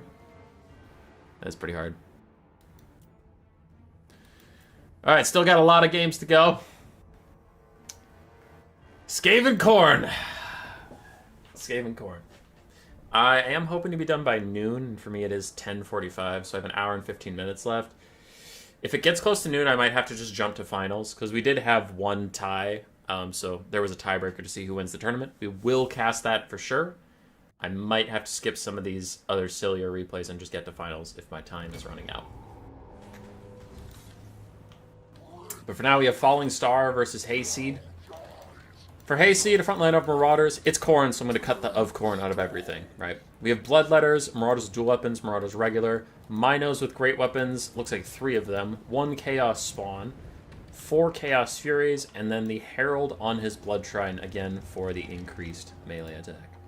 For Falling Star and the Skaven, we have 2 Poisonman Globes, a front line of Skaven Slaves and Clan Rats. We do have some Rat Ogres in the back. Ikit Claw on his Doom Wheel for the first time today, with Howling Warp, Gale Flensing Ruin.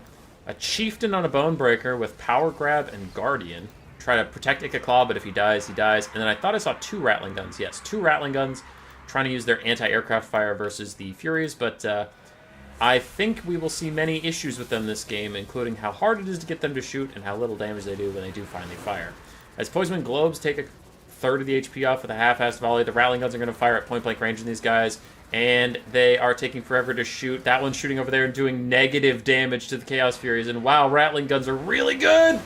Rattling Guns are really fucking good, you guys. They're so easy to use, and they always just fire when you tell them to fire. When they do fire, they do a lot of damage. They're just so good. Rattling Guns are just so good. I'm not mad at all about Rattling Guns. Fucking Rattling Guns. What up, Amalvapus? How you doing, dude? How you doing, brother? As the Chaos Furies continue to streak after the Rattling Guns, who are running for their lives, Poison Globe's also going to get eaten alive by these Chaos Furies, and the Skaven ranged is in mass disarray, which is a huge problem, because Khorne is also going to body your front line. So if the Skaven ranged is already dead, the Skaven front line is getting fed into the Khorne blender to give them army abilities. I'm getting very concerned. I wonder if... Ooh, there are 2 Stormvermin with halberds. I forgot about that. I wonder how quickly Khorne can get a Sword of Khorne, honestly, because versus Skaven, there is so many kills to get. Like, so many. Clan Rats get mulched over there. As Khorne's probably trying to get a Sword of Khorne as fast as possible to drop it right here. Oh, give me that Sword of Khorne. Give me it. There's so many troops here. I'm not going to move my camera from this spot until a Sword of Khorne hits it. And if a Sword of Khorne doesn't hit this spot, then I guess this is where I cast the rest of the game from. So let's see what we can do without moving the camera. In the distance, I see a Flensing Ruin hitting the Herald of Khorne. That is very nice. The Chieftain's trying to chase him down, trying to get some good damage out. Meanwhile, the Clan Rat and Skaven Slave frontline is breaking apart. Storm Vermin and more Clan Rats and Spears are holding on this top side as the Sword of Khorne blob is breaking apart without a Sword of Khorne hitting it. That is disappointing, but there's still 2 units that could all get Sword of Khorne right now, so I guess we're going to watch right here until the Sword of Khorne happens. Now, in the background, it is really hard to see what's happening with the Herald, but it doesn't seem like the Chieftain and Radagers have caught up to him, plus the Flensing Ruin Overcast is doing a lot of damage, so he is still taking damage, but Khorne is getting through the front line. Now, I can't move my camera. That is a set rule, but Off to my left, I hear Ikit sounds, so I assume Ikit is in a bit of danger. Just a bit. We see Rattling Guns back online firing across the battlefield. I bet they got tens of damage with that shot, so good for them. Great for them. Still no Sword of Khorne. Still no Sword of Khorne. So the camera cannot move. That is the rules. I don't make the rules, I just obey them. I am but a faithful servant of the Horned Rat. Now, Khorne is very ahead on the balance power. We can see that. Off to the left, I hear more Ikit noises. I also saw Chaos Spawn and Minotaurs go over there, so I'm very concerned for Ikit. Like, very concerned for Ikit. But on my mini-map in the top right, you can still see his little star move around. There's the Sword of Khorne! It's right where I fucking said it was! No way! No way it's actually where I said it was! I was just doing a bit! Holy shit! It actually happened! You have no idea how excited I am! It actually came down right where I said it was gonna happen after the units moved! Like, it's just a fucking storm permit at this point. They got hit by it. I'm so happy. Holy shit. Okay, Rattling Guns do rally on the top side and fire at some Minotaurs, getting good shots off there. Ikit has taken a lot of damage and he is surrounded by Minotaurs of Khorne. Now in the middle we do have a blob fight, as Homer Simpson has mentioned. Chieftain was fighting alongside some Rat Ogres, but they are long since gone now that the Minotaurs and the Marauders have cleaved through them. Chieftain is now all alone. He is getting fought. He still has some Stormbringer Halberds trying to help him out. They're trying to break in there, but you can see they are currently on the outside, so the Chieftain is truly alone and actually getting smacked. Army loss is going to hit for the Skaven soon, as a final Cleansing Ruin comes out of Ikit to try and save himself. It's not going to be enough to save him, but he's already routing. He is going to shatter, and that is army losses.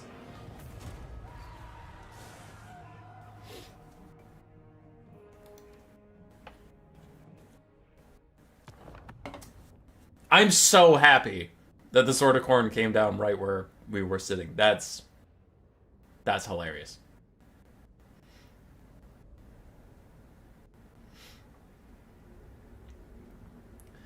GG's. GG's. I mean, I was pretty sure it was going to go a rough time. Yeah, look at those Rattling Gun values. Insane stuff. I was pretty sure it was going to go badly once I saw the Skaven range die. So then we just send it into bit. You're really a Skaven. I think you meant Skaven. Why is no one happy about this besides me? Why am I the only one who's happy?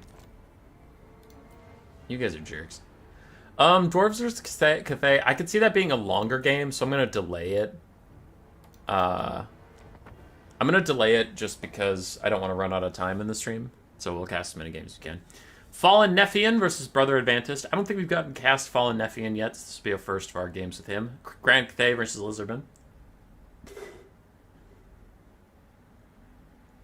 You're happy when the other chieftains get brought down? Oh, that is true.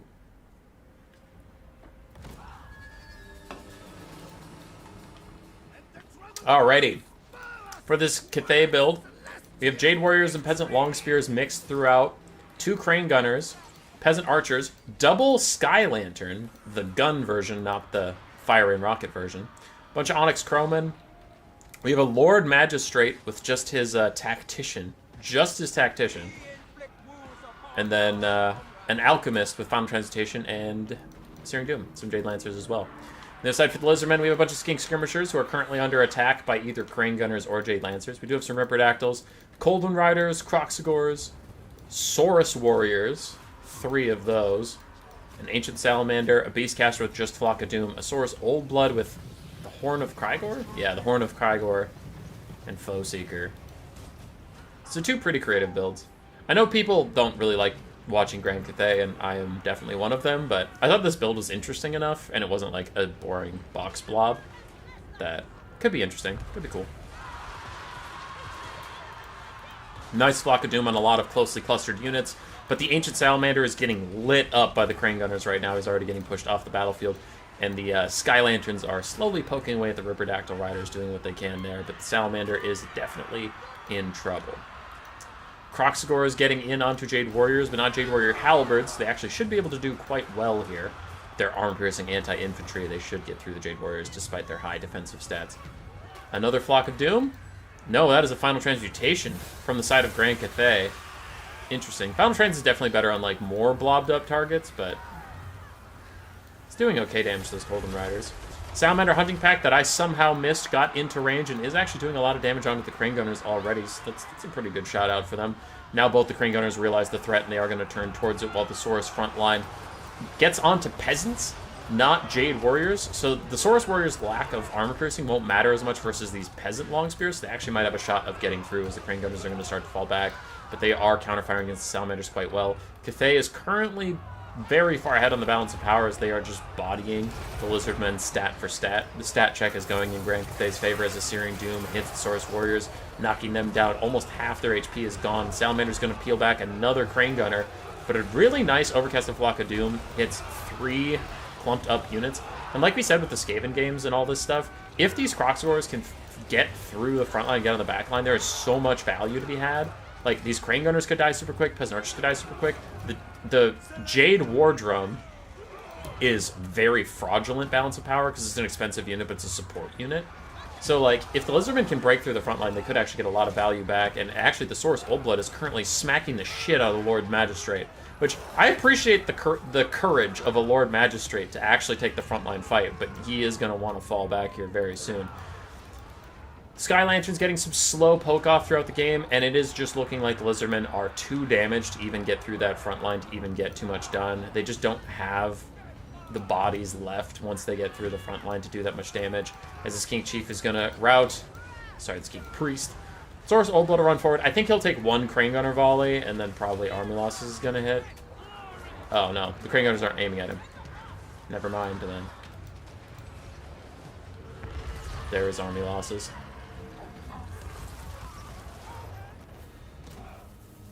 Do shields help against salamanders? Yes. Small salamanders, not the ancient salamander. Ancient salamander's artillery.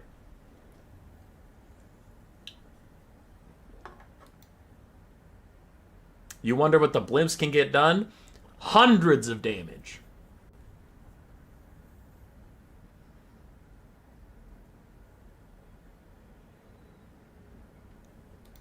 Yeah. For the Grand Cathay build, it was fun. It was a fun, silly little build. I appreciated it. I think more of the Brother Advantis build had some issues than, like, Cathay OP. Because we had some Skink Skirmishers, but then you can't out-skirmish Cathay. So then what could they possibly do? Croxagors had a tough time getting through the front line. Cold One Riders, I generally hate this unit, so I think they're really bad. And Ancient Salamander just got outranged and outshot by Cathay. So I think the Lizardmen needed to focus up. Either if you're rushing, like cut the Skink Skirmishers, cut the Ancient Salamander. You can keep the Hunting Pack, but the Ancient Salamander is like kite, right? So cut these 5 kite elements and go harder on rush. Or if you're going to kite, which I wouldn't advise, but if you're going to do it, then cut the Saurus Warriors, cut the Croxagors, and get more kite tools. So I think the Lizardman build just like wasn't cohesive versus Cathay, and then Cathay just bodied them. Because Cathay, Dwarves, Skaven, Empire are all factions that you really need to crowbar. Like, you need to pick one thing, and you need to break into their formation and tear them apart. Like, if you're going to kite them, hard kite them. If you're going to rush them, hard rush them. Like, because Skaven, Dwarves, any of these factions that are, like, very shoot heavy or whatever, they just don't care about your versatility because they're probably going to outrange you and they're probably going to out DPS you. So you can't do the half and half.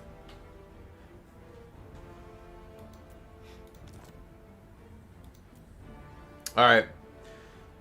Twist versus Contrarian's Codex.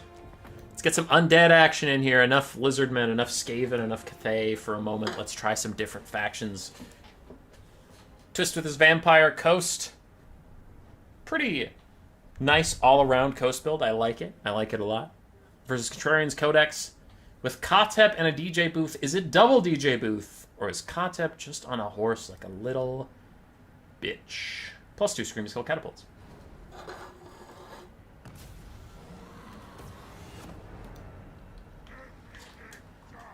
Alrighty, we saw the builds on load screen, but real quick, we have 3 bombers, 4 regular mobs in the front line, 2 handguns, 1 carronade, 3 animated hulks, 2 crab mobs, one of which is the Lamper's Revenge. We do have the Blood Reaver Deck Guard, Depth Guard, ROR, and Count Noctilus with Melkoths and heal. On the other side, for Tomb Kings, I see some stuff on the flank. We have 2 Skeleton Horsemen and 1 Carrion on the flanks. And then for the main army, Skeleton Spearmen front line, Skeleton Archers backing them up, 2 Screaming Skull Catapults, a Necrotect with Restore. We have double DJ Booth, Kotep, and the Casket of Souls. Kotep has Protection and Vengeance as his incantations. We have a Sporkle Stalker ROR and the Chosen of the Gods, Ushabti Greatbow ROR. Really nice Wraith Storm, instantly deleting the Screaming Skull Catapults there, doing a lot of damage to them. The Carronade is not doing well. It looks like we're going to get a Suicide Carrion in to really just try and secure the range advantage for the Tomb Kings. Looks like the coast know this, though, as the Vampire Coast are quickly moving up, leaving only the Bloody Reaver Deck Guard to try and protect the cannon.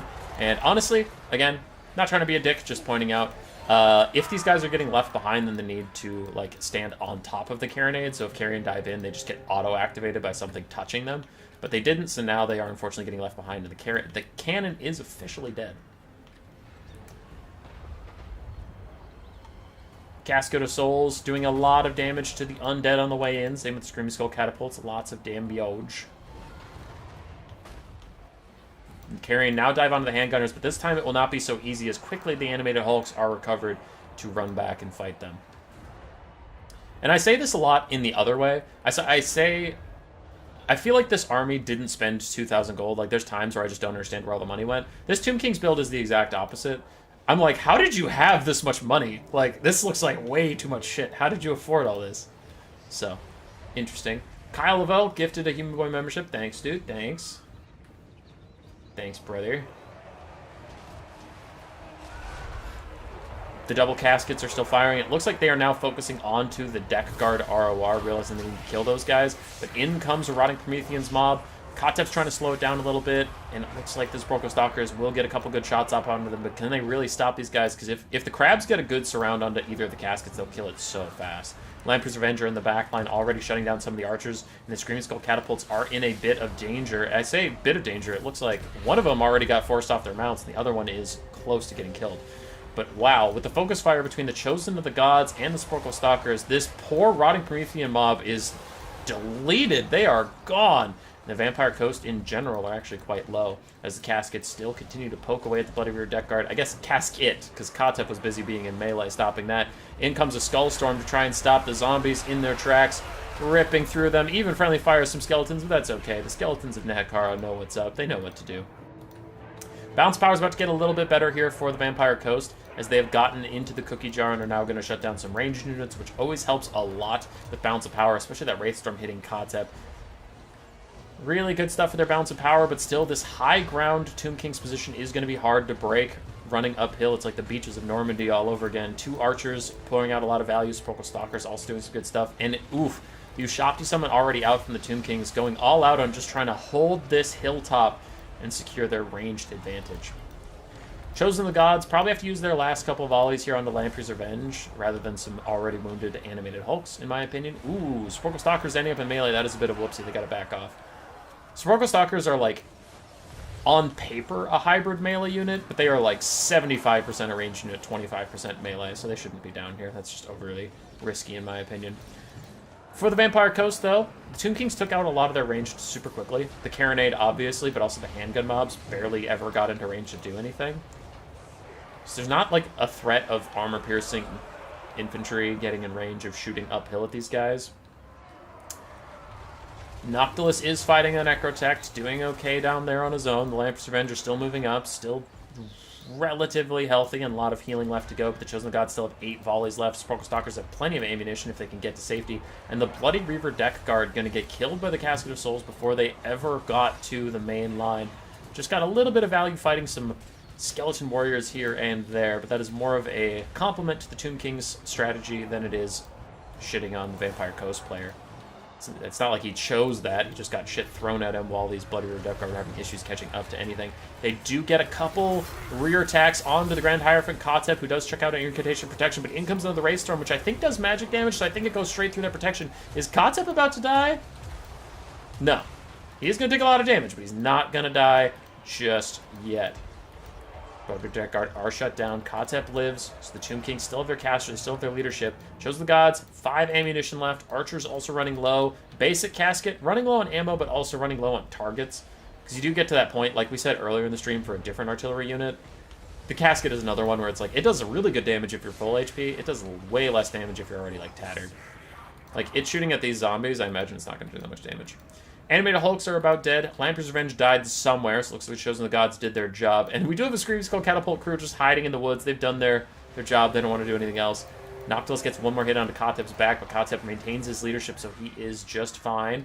And now the Casket of Souls is actually just going to switch onto this extremely clustered up summon. It is just a summon, but still, firing at something that clustered up is huge value. Look at that, half HP off of him in one volley, immediately mitigating anything that summon could have done. We have a Skeleton Archer fading away. Noctilus is still sprinting after Katep, trying to get through the Chosen the Gods that are in his way. He gets knocked over even. Katep throws some protection on himself, but also just trying to spam out that healing a little bit. Some of the archers have rallied. Smoker Stalkers, half ammunition. They can easily kite out Katep. So if the... kite out Katep, yes. Kite out Noctilus. So if the Tomb Kings play the rest of this correctly, they should win 100 times out of 100. Katep did get hit in the back by Noctilus, but that doesn't matter. And I actually really, really hate this. The Eyes of the Desert are your main way to kill Noctilus right now. Do not sacrifice them to save Katep. What is Katep going to do for you? I get that he's important, but that time has passed. The Sepulchral Stalkers, their ammunition is the only thing on your roster that can kill Noctilus effectively. Back off. They cannot be diving in front of Katep. Katep should honestly dive in front of them between the two. So I don't like that at all. The Sepulchral Stalkers do need to back off. The Tomb Kings might be ahead enough that it's not going to matter, but if the Sepulchral Stalkers die, Noctilus could grind this out. He's not going to bother, though. He's going to surrender. Thanks, Kyle. Thanks, buddy. What did the Tomb Kings have to kill Noctilus?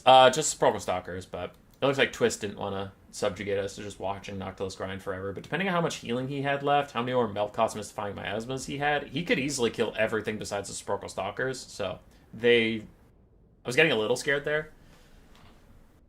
Which Contrarian's in the chat, so he can hear me. So for future reference, like, there was nothing left for Katep to do in that game. Just let him die and keep the Sepulchral Stalkers safe and kite out Noctilus.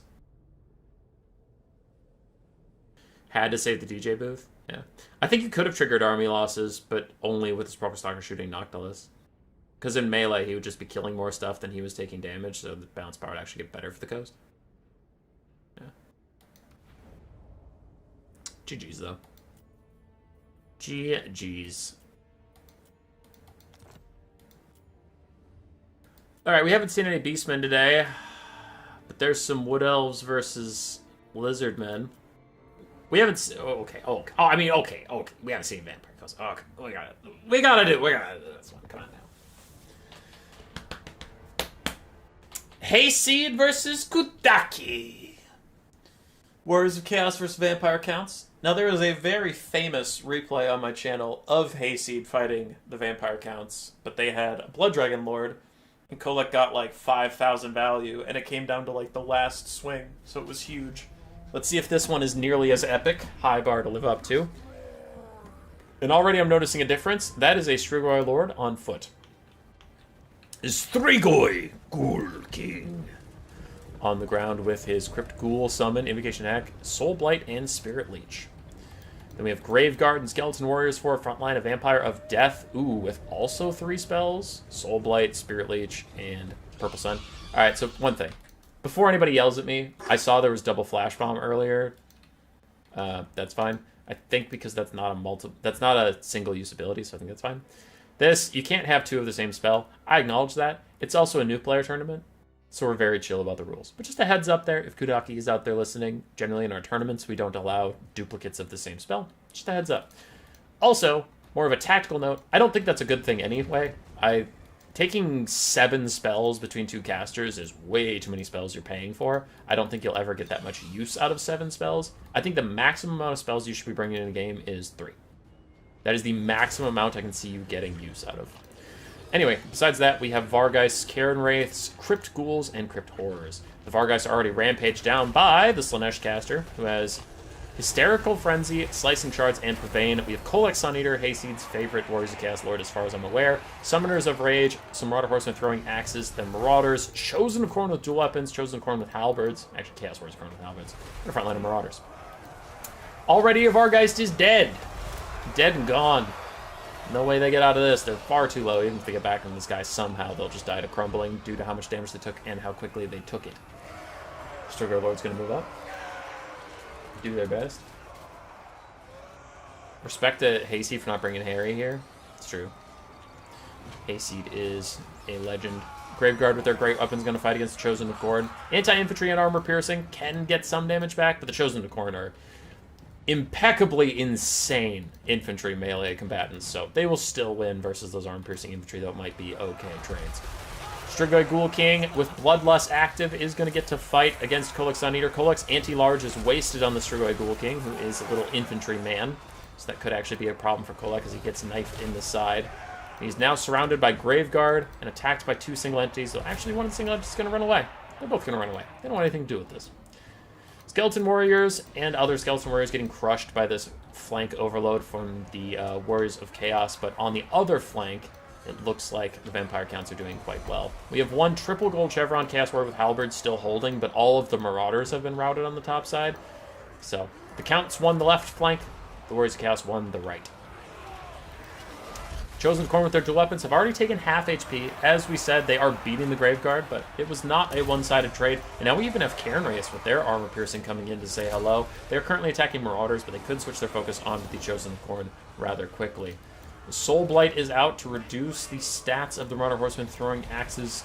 The Deathcaster is trying to get a little bit of damage onto them, but it's not going to do too much, as Kolek turns his attention onto the Strigoi Ghoul King, who is just trying to fight back. He has regeneration naturally. It doesn't look like he brought the hunger, so he doesn't have double regen, but still going to heal up slowly in combat, and of course can throw Invocation Hack on himself as he needs. He has plenty of infantry support, Graveguard and Cairn Wraiths, but it doesn't look like it matters as Kolek is just pounding him into oblivion. The Summoners of Rage are still getting some Cycle Charging in, and the Skirmish Cav of Hayseed are relatively safe to throw or Cycle Charge or do whatever they want. A Mortis Engine would have been rather prudent for the Vampire Counts here. Summoners of Rage find their way onto the Corpse Cart with Unholy Lodestone. Reducing the stats and vigor and healing of the entire Vampire Counts army is pretty huge, as the Strigoi Ghoul King is now sitting in a pile of ghosts, trying to hunt down a Slanesh caster that might have gotten in a little over his head. Invocation Hack out for the Cairn Wraiths as well. Chosen of Khorne still holding it down next to Kolek as Kolek turns on the Crypt Ghouls. Finally something for his anti-large to really lay into. And he even pops all of his buffs. Tempest Range adds Star Crusher, up to almost 1,000 weapon strength, tons of anti-large. He is going to demolish the Crypt Ghouls. If he swings. Swing. Swing, you stupid bastard. There we go. Look at that damage on the Crypt Ghouls. Summoners of Rage also piloted the Cairn Wraiths. They have magic damage, which I honestly didn't know that they had, so the Cairn Wraiths are in trouble. And I love this Strigoi Ghoul King's just running for the hills. He's like, fuck this. I'm out. My army can die for me. Now he's coming back in, but for a moment there, it looked like he was just gonna like sprint off into the sunset. He's like, not my problem. Is Obsidian Veil in this tournament? I don't think so. I don't think so. Kolek gets big shots onto the Vampire of Death. She is on a horse, so his anti-large comes into play. And that looks like it's gonna be it. Warriors of Chaos should win from this point on. Rampages the Strigoi Ghoul King, so he runs back into the Summoners of Rage.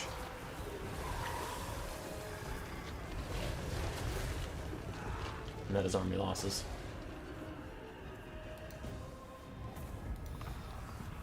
Good win. The Strigoi Lords, the Strigoi Bloodline is my favorite out of the Vampire Counts. I just think they're super cool. I love their voice lines, but they do need a little bit of help in multiplayer. At best, they're passable. Like, there's some people who will argue they're like, oh, they're actually, like, kind of good in certain matchups, but I don't think anybody sane is making the argument that, like, Strigoi Lords are meta. It's definitely Manfred or the Blood Dragon Lord right now, so I hope someday my Strigoi Lords become meta, because they are my favorite. Just, like, if you wonder how they could be my favorite, just, like, grab one in campaign or something and just listen to their voice lines on the campaign map. They're so funny. Whenever you click on one, he's just like, Strigoi Ghoul King. I don't know. It's just great. Like, you click on the Von Karstein Lord, and he's like, Master of the Dark Arts, I am the true ruler of the world and the Empire. Mine is a bloodline that stretches back thousands and thousands of years. This morning I had toast and it was good. I need my walker. Someone let me outside. Whenever you click on the Strigoi Ghoul King, he's just having a good time. Just Strigoi Ghoul King. that's it. It's just simple. It's nice. I love it. I love it. Love the Strigoi. You're here now, so surely the stream is ending soon. 45 minutes. Yeah. 45 minutes. The cattle rebel against us. Yeah. Alright, we have Joyboy versus G-Genesis. Skaven versus the Beastmen.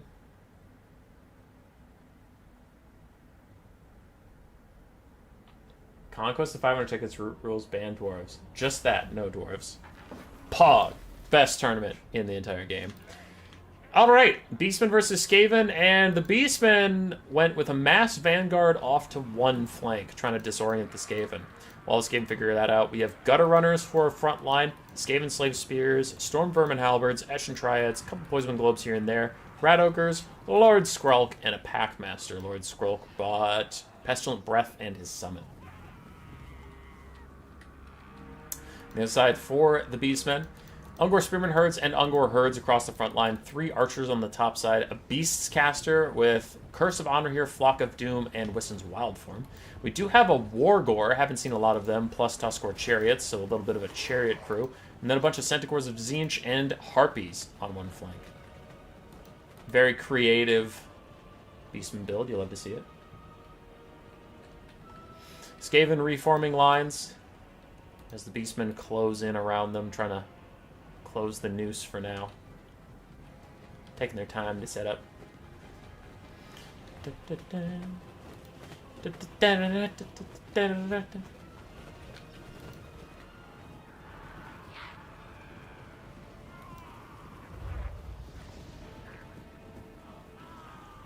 feel like the Skaven music plays most out of any music. Gutter Runners actually get a pretty solid volume with the Great British Shaman of Beasts. He's going to want to back off and be a lot more careful. But I think his focus is elsewhere.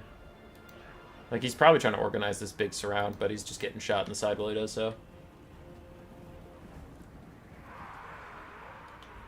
Skaven very happy with how this early game is turning out. The surprise of their opponents not being where they thought they were was, like, mildly annoying, but so far they've taken out almost an entire Ungor herd for free. They got some damage on the enemy lord for free. And still the Beastmen are trying to surround them, but as long as the Skaven keep turning, it's like... The game hasn't changed.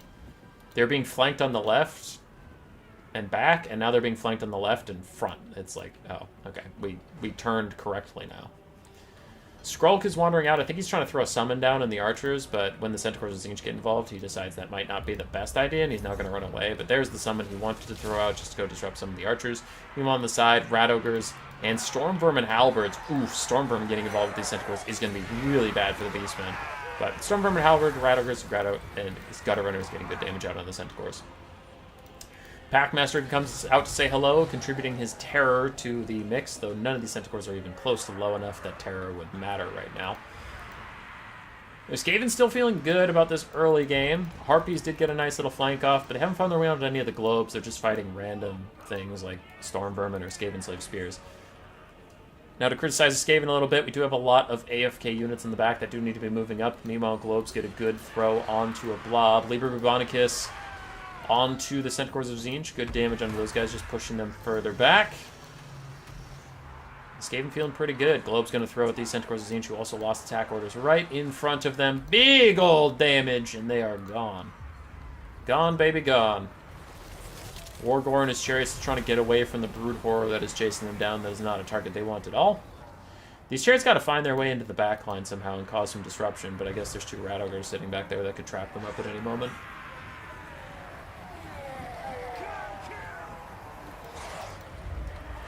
Great Bray Shaman of Beasts piling through these Skaven Slave Spears, getting a little bit of damage off here and there, but the Skaven are very far ahead, and I do have to agree. The Beastmen have been making a couple whoopsies here and there, and whenever there is a whoopsie, the Skaven are quick to punish it. They are a punishment-heavy faction. Wargor is riding out to talk to his great Bray Shaman and maybe tell him the battle is not going their way. Sees he is trapped and charges straight. Oh my god, he's betraying him! It's a fight for power! Everybody, call for aid! The Beastmen have betrayed themselves! I like how the Wargor ran in, just slapped his own lord in the face and ran away. It was very funny. Anyway, Ungor Raiders are pouring fire into some random Skaven slaves and trying to get rid of them, also hurting Rat Ogres a bit, but the Beastmen have gotten nowhere near the Skaven backline. There's still tons of Poisonman Globes ready to do whatever is necessary for the Horned Rat as they throw a massive volley into this Ungor Spearman herd, taking them down quite a few pegs. Got a runners coming as they finish those guys off. In comes a flock of doom from the Beastmen, and the Wargor is putting the hurt on the Packmaster. He's not just capable of slapping the Great Bray Shaman, he is also capable of putting on a clinic against this Packmaster. Oh my god, he's dominating him! He is whooping this guy's ass! Go, Wargor, go! Packmaster flees in shock and disarray as a big old clump of Beastmen form up around Lord Skrulk. Now that's going to be a big problem because of his Rod of Corruption plus Poison Globes throwing over the top. That is a ton of blob punishment coming in, and the Beastmen are feeling the hurt, Mr. Krabs, as they're running for the hills already. Can't say I blame them. Bounce power goes further into the Skaven's favor as Stormvermin and Halberds find their way onto Tuskor Chariots, who are just trying to keep moving, trying to stay away from these guys. We'll get a good charge onto the Globadiers. Arm-piercing anti-infantry should do well here. Ashen Triads and Rat Ogres are trying to clean up the archers in the backfield, but the Rat Ogres will get surrounded and picked off. Beastmen should be able to chase them off the map. I don't know what they'll do about the Triads just yet, as a full health Rat Ogre is also chasing off all these guys, so yeah, a lot of Beastmen are routing, having a really tough time getting back into it. And Globes are trying to save Globes from the Tuskor Chariots, but end up doing more damage to their brother Globes than they do to the Chariot Charge, which was pretty funny. But with a lot of healthy Rat Ogres left, I see 2 full health Rat Ogres on the field. I also see a full health Stormvermin Halberd. Skrulk is fine. The Packmaster is in the distance, but he is trying to heal up slowly on that Brood Horror. Skaven just have a lot of tools left, and the Beastmen really don't have anything.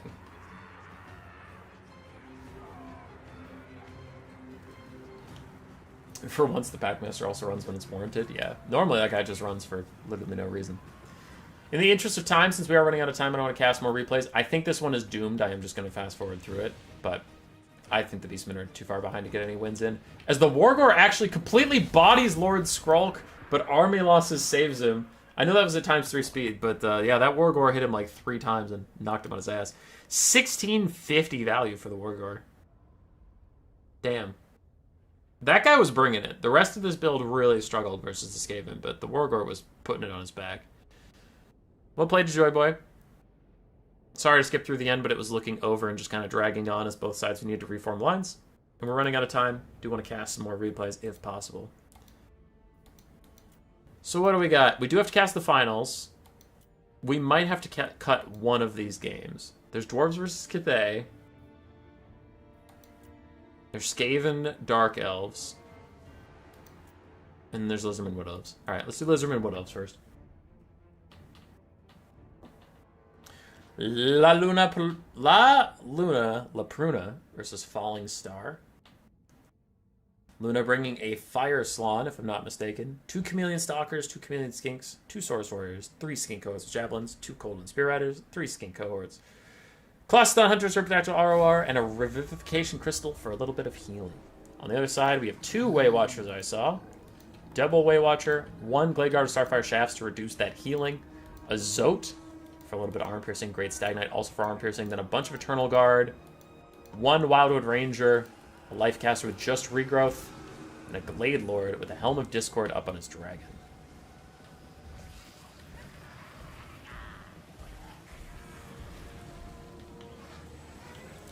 Waywatchers poking away at the Claw-Stun Hunters, trying to get shots out onto them, because the dragon's just going to full-on land and Skink Cohorts, try and disrupt them, stop them from being able to throw their little jabs. But then they just throw jabs at point-blank range. That's messed up. You're in melee. You shouldn't be able to do that. Anyway, flanking in Chameleon Stalkers and Chameleon Skinks will give the Waywatchers a nasty surprise as they're starting to come out of the trees from up here. Creeping in on the Wood Elves with no idea what is about to happen to them. So go Chameleon Skinks, go.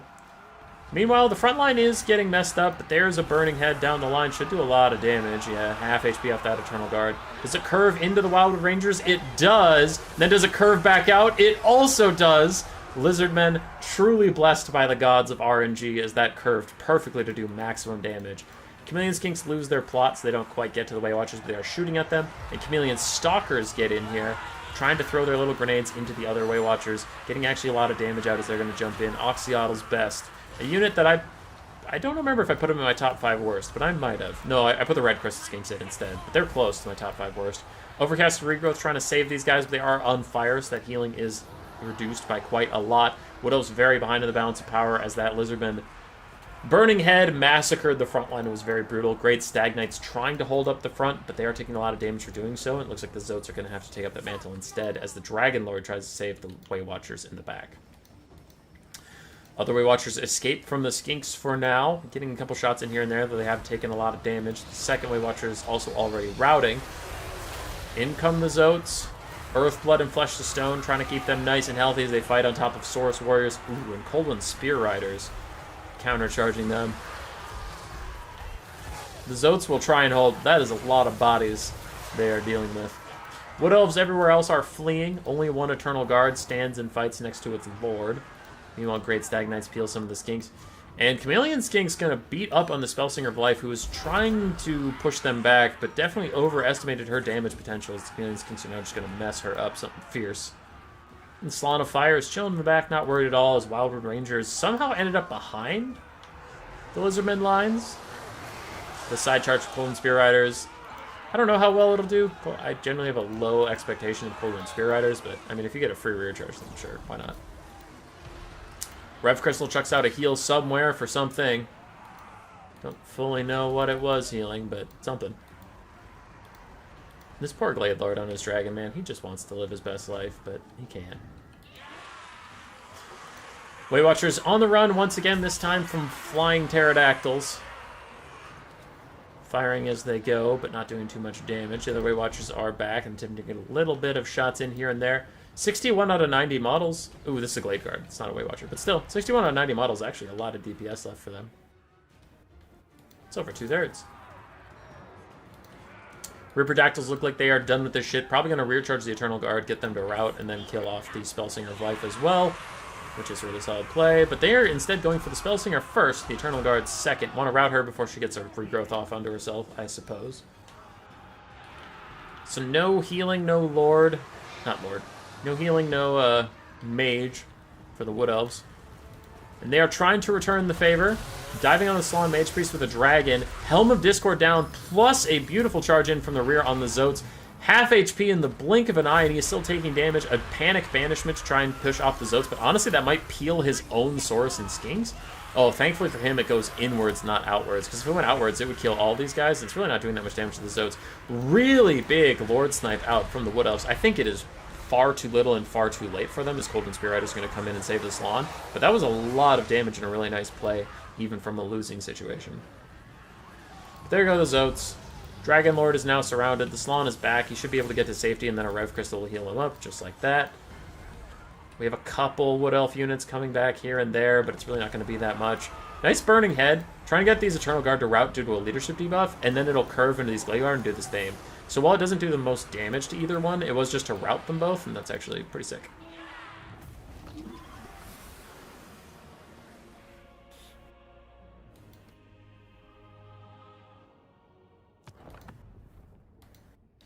GG's. Slan got 2,100 value. Chameleon Stalkers paid for themselves, which is the nice thing I could ever say about them. Chameleon Skinks did okay. Coldwind Spear Riders did okay. And that is about it. 30 minutes left. Probably can do 2 replays. What else? Zote's got a lot of value. Nothing else really impressed me that much. Alright. Dwarves and Cathay, or Skaven and Dark Elves. We are going to put up a super quick poll. Your fate is in your hands. Grand Cathay versus Dwarves. Or Skaven versus Dark Elves. What? Watch. We will watch one of these 2 replays and then do the finals, and that'll have to be the stream. So it is in your hands what we are watching.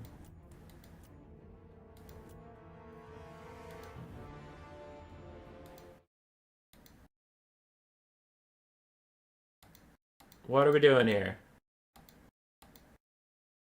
8 votes, 100% for the Skaven Dark Elves. 10 votes, 100% for the Skaven Dark Elves. But God forbid a banishment does it? Yeah, contrarian. It's true. I'm a hypocrite.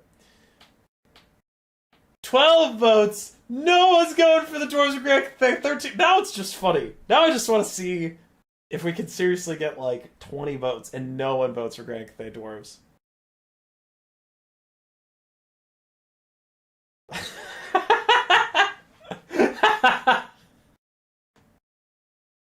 Holy shit. Someone did it. We got 2 people who voted for the Greg Cathay Dwarves. Alright. Alright. It's a pretty decisive poll. Got it. 2 games left in the day. Skaven versus Dark Elves, and then the finals, which I actually don't even know what the finals factions were.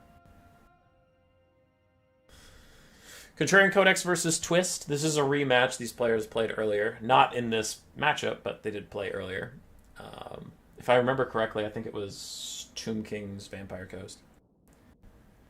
Skaven Dark Elves.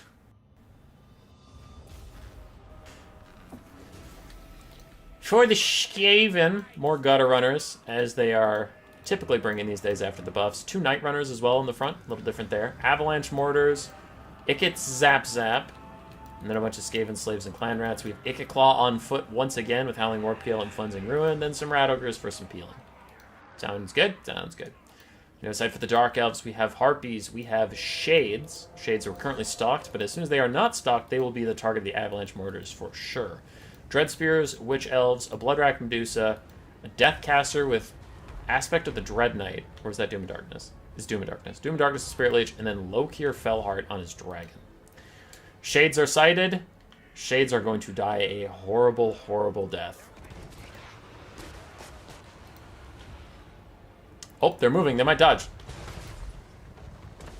Nice dodge in from Mass Twist. Nice job. Good dodge. You love to see it. Avalanche Mortars target a different shade. Will they be as quick to dodge as the last ones? They really need to be, or they will die so fast. Elves are clustered formation.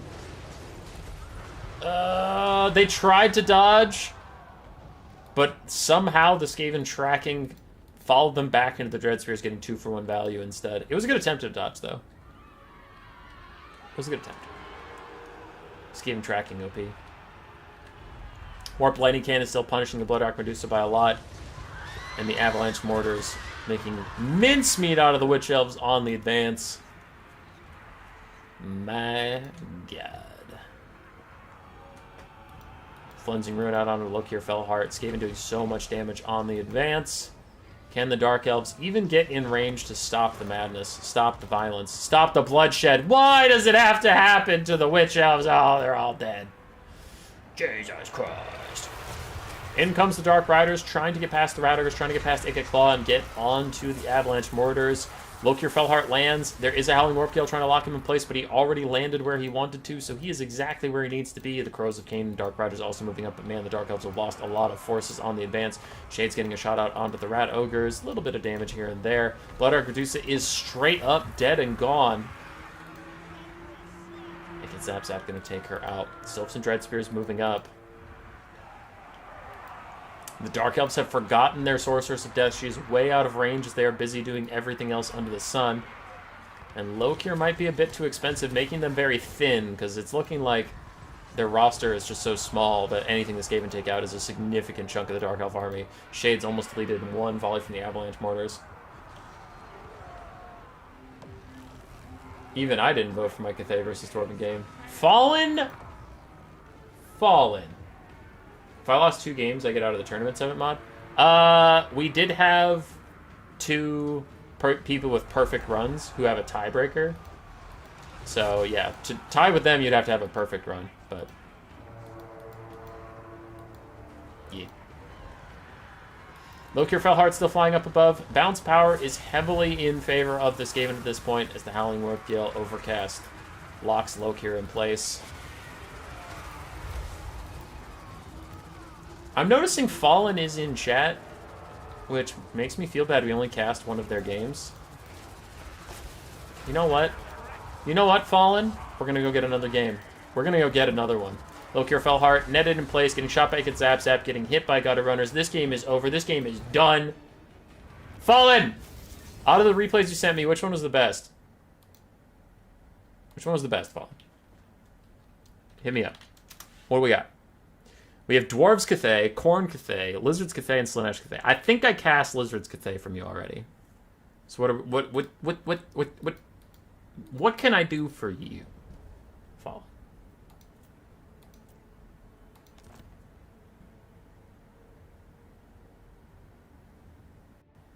Lokir got wrecked. It's true.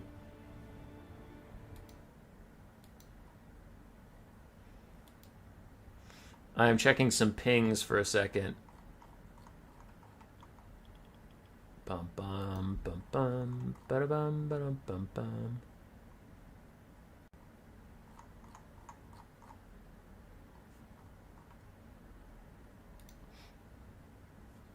Skaven, Waywatcher Tech is netters.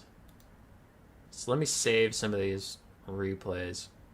We wait for our hero, Fallen, to tell me what we're supposed to be doing here. I think Khorne vs. Cathay might be the interesting one. Okay, alright. We're in. Slaanesh versus Cathay. Boom. Get rid of that shit. Khorne Cathay. Let's go. Ooh, it's versus Hayseed? Oh, gross. Gross. Why?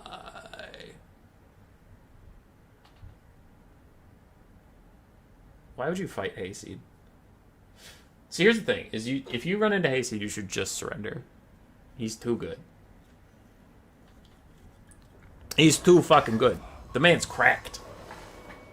All right, we got Grand Cathay. Because I was bullied into casting another Fallen replay. I didn't want to. I was against it, but here we are, getting bullied. Also, that Skaven Dark Elf one was really short, so I have time to cast the other one. 2 Sky Lanterns, 3 Cromen. We do have a Woojing War Compass, the Jade War Drum ROR. Then we have an Alchemist with Fountain Transmutation and Searing Doom. We have a Lord Magistrate again, this time with Inspired Assault. Then we have a Jade Warrior, Peasant Long Spearman Frontline. Not a lot of ranged for this build, just pure melee. Just a warning, I'm really new in multiplayer. Hold on, let me read that again.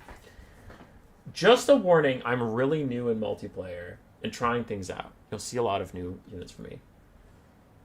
Get the fuck out of my tournaments. Get out! What did you just joined a new player tournament and you're like, hey, I'm a new player just here to have some fun. Who are you? What is this? Get out of here! Get out of here! This is for expert tournament players only. You get the fuck out of here! I'm sorry. I'm kidding. You do whatever. Oh, there's a Crane Gunner. How did I miss a Crane Gunner? You have a Crane Gunner. Anyway, no, this is the perfect atmosphere to be trying out those fun units, and we love casting it. So hopefully you had a good time, Fallen. Hopefully we see you back.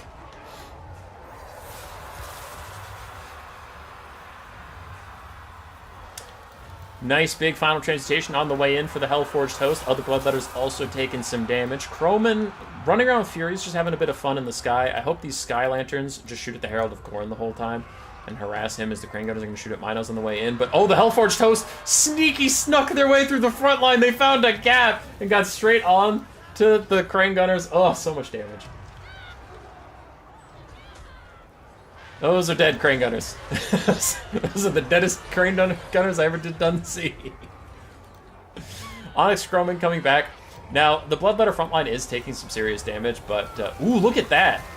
58 magic damage melee attack versus the Bloodletters from these Peasant Long Spears due to all of the buffs they just got. And then the Woojing War Compass throwing down its Bound Comet onto some of the other Bloodletters, trying to get good damage out. Meanwhile, the Sky Lantern's still firing in from the side, but I am still concerned. Cathay is ahead on the balance of power for now, but it is a tentative for now, as a Thunderbolt is about to hit these Bloodletters and do a decent amount of damage. Hayseed actually tries to dodge it. Still takes a little bit of damage, but he does dodge decently well.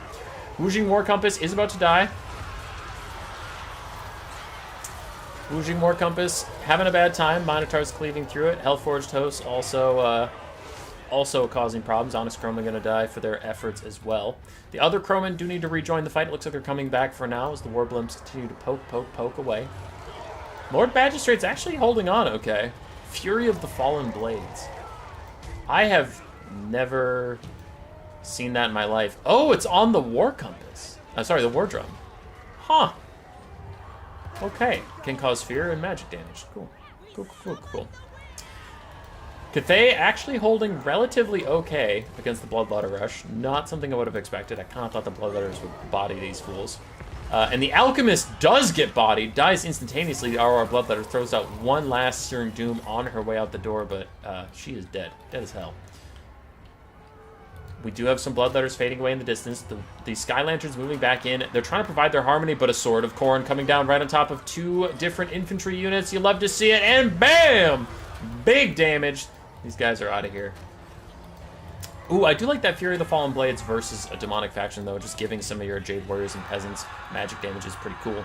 Sky Lantern still in here doing good work. The Lord Magistrate holding it down. Oh, wait, is that AoE? It is AoE. Oh, I thought you just gave it to one person. That is, I mean, it's dead now, but that was AoE magic damage and cause fear for the entire Cathay army. That was badass. That's a cool tech piece. I like that. I think the build was silly, but just treating the build as it was, I think your Sky Lanterns need to be more central in your formation because they can apply that harmony. But they were off to the side for the whole game, so then a lot of your Peasants and Jade Warriors had to fight without harmony, which is pretty brutal. But yeah, I think that could have been improved.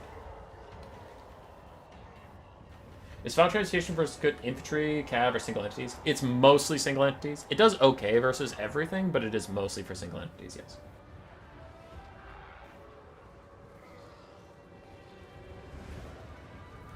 Anyway, the double Sky Lantern can't do too much about this, as the Lord Magistrate is about to die. And while Khorne can't kill them, they also can't kill Khorne, and soon they'll get the Flying Units Only debuff, and then they'll slowly die. They actually still has a Jade Warrior. There we go. Jade Warrior's gone. Everything's gone. Flying Units alone cannot hold balance of power, and then they die.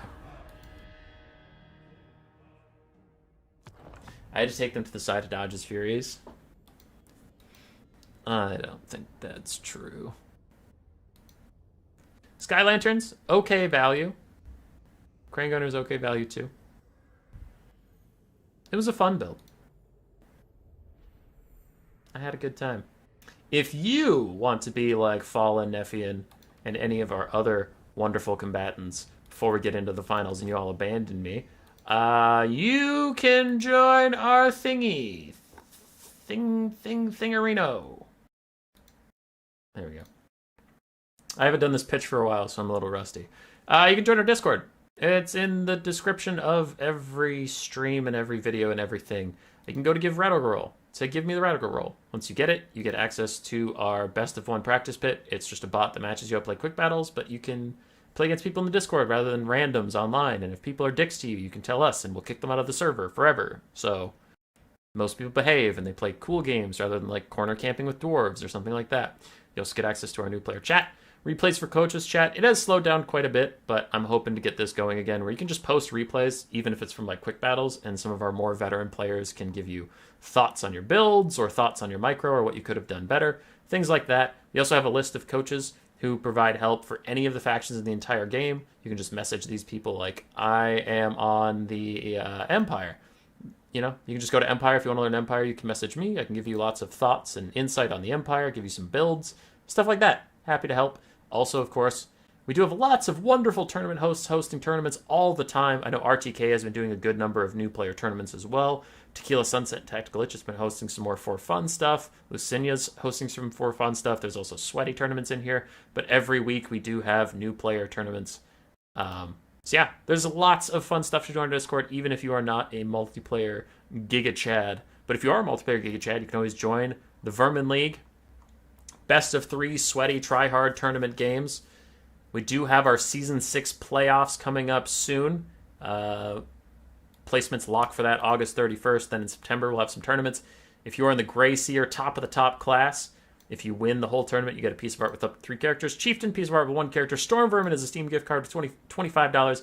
Clan Rat is a Steam gift card for $20. And Skaven Slaves, they get a custom Discord emote made for my server of their choice, as long as it's not just like a throbbing penis or something totally inappropriate. It can largely be whatever. So, yeah. All right.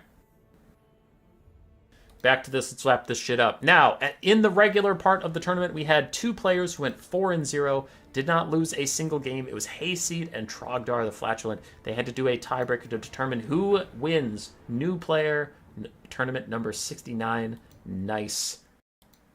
Hayseed versus Trogdar the Flatulent.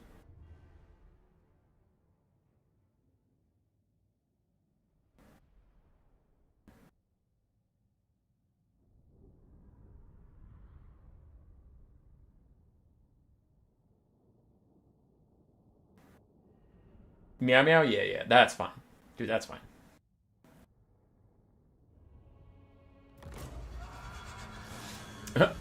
Will. You're silly. Hummus Rat is fine. Alright. For our final game, this is the finals. Both these players have not been defeated until this game. One of them will go home crying, sad, and inconsolable in their depression. The other will be the biggest, bestest winner forever, yes, yes. For Khorne and Hayseed, we have Chaos Warhounds of Khorne on the high ground, Chaos Warriors on the front line, Marauders with dual weapons backing them up, and then triple Minotaurs with great weapons. Ooh, 2 Minotaurs with great weapons, 1 regular. We do have Scarbrand the Exiled for the Lord, in the distance, another Chaos Warhound. For the High Elves, we have a Dragon Prince, which is currently winning a 2v1 against Chaos Warhounds easily in the forest, and the dogs are going to actually try and back off before they rout off the map. We have Smalarian Reavers, Eltharion the Grim, a Frostheart Phoenix. Eltharion did bring Soul Quench Apotheosis, a front line of Spearmen, 1 Swordmaster of Hoeth, then some Lothern Seaguard and Archers with the Fireborn in the very far back. The dogs managed not to rout, so they didn't run straight off the map. They will get to safety as Scarbrand tries to get a side charge down to Lothern Seaguard, but Fireborn are coming for him, so is the Frostheart Phoenix. He needs help and he needs it quickly, but it looks like it was all a bait. He is getting in there, he's going to cause a big old rampage, and now a rear charge comes in from the Minotaurs of Khorne. All Scarbrand has to do is hold on as archers are shooting at him. He is surrounded by magic damage. Ooh, not magic damage. Anyway, Fireborn, still anti-large armor piercing, but here comes the trap. Minos are in, 2 seconds of rampage left, but their charge was successful. They actually took a lot of damage on the charge regardless, and there was a heal in Apotheosis trying to help out the Fireborn. The Scarbrand still takes a ton of damage. The frontline fight is very much contested, both sides taking a lot of damage, but oh no, Hayseed forgot some of his Minos. One is coming in now, the other one has no movement orders whatsoever. I think he was too focused on that play of getting that sweet rampage and charge, which was pretty sweet, but his micro is dropping elsewhere. Eltharion is currently kicking the tar out of Scarbrand, and the Minos are still trying to provide a little bit of bodyguarding. Good damage onto the Fireborn, that is not a question. They are doing great versus those guys, but the other Minos need to get moving. These dogs also need to get moving. Some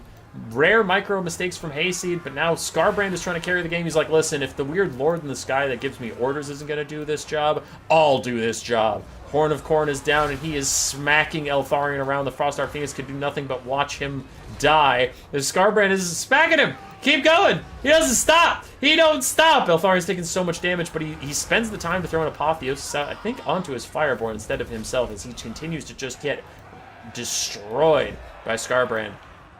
I think I saw the other Minotaurs. No, they still aren't moving. Why? Hayseed, why? Bounce power is 50-50. Scarbrand still getting the damage out. Wrathful Reaper is popped, so he has even more damage. These rampaging Minotaurs coming in to make sure that Eltharion can't get into the sky, but Eltharion is trying to leave, and the rampaging Scarbrand gets distracted by a stupid bird made out of ice. Eltharion escapes to safety, and Hayseed, why? For remember those full health Minotaurs at the back. Hayseed!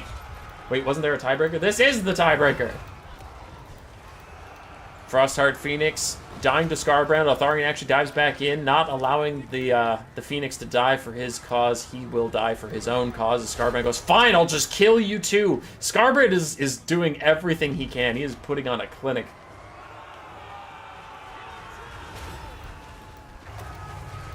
Wrathful Reaper is out for one final rampage onto everybody, but the Archer's firing in. His HP is too low, and I think that is still probably going to be the death of Scarbrand. Chaos Warhounds rear charge a lot in the Seaguard. Chaos Warriors Khorne have gotten through the front line. Khorne won the front line. Khorne is winning the flanks, and Scarbrand is still doing everything he can to carry this game, but he is going to start demonic stability crumbling. Balance of power is 50-50, but Khorne's about to lose their lord. Can you imagine if we had an entire Minotaur of Khorne still in this game as Scarbrand tries to fight his way out, does so much damage to Eltharion, but he finally falls, and leadership of Khorne starts to falter there. Chaos Warriors are routing, Marauders are routing, dogs are routing, and all of a sudden the back of Khorne breaks.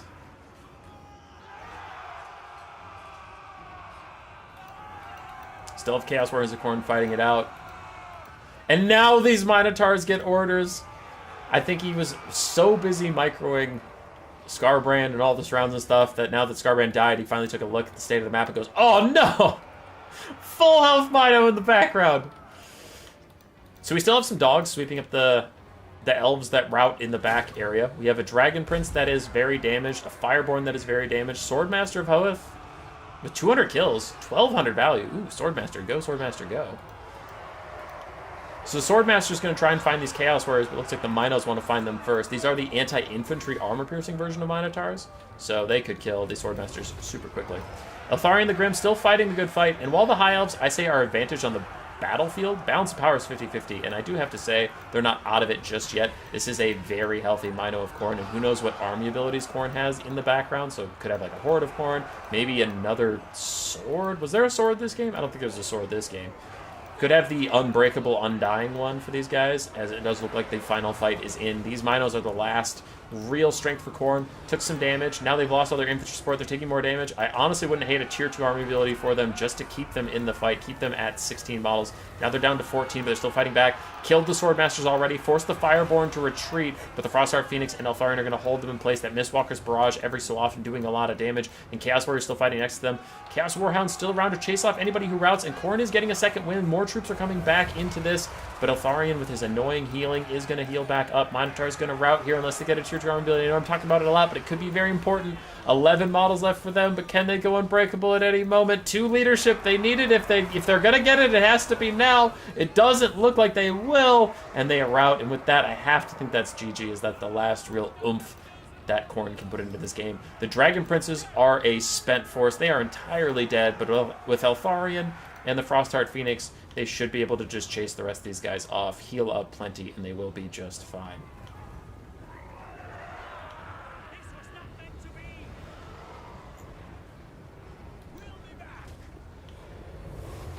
Meow Meow, the Fireball unit you're talking about, isn't that pretty much just the Salamander Hunting Pack? Like, that sounds like the Salamander Hunting Pack to me. Minos with great weapons, got a brief fight with Eltharion, but they get rear charged with a Fireborn that'll knock them out pretty quickly.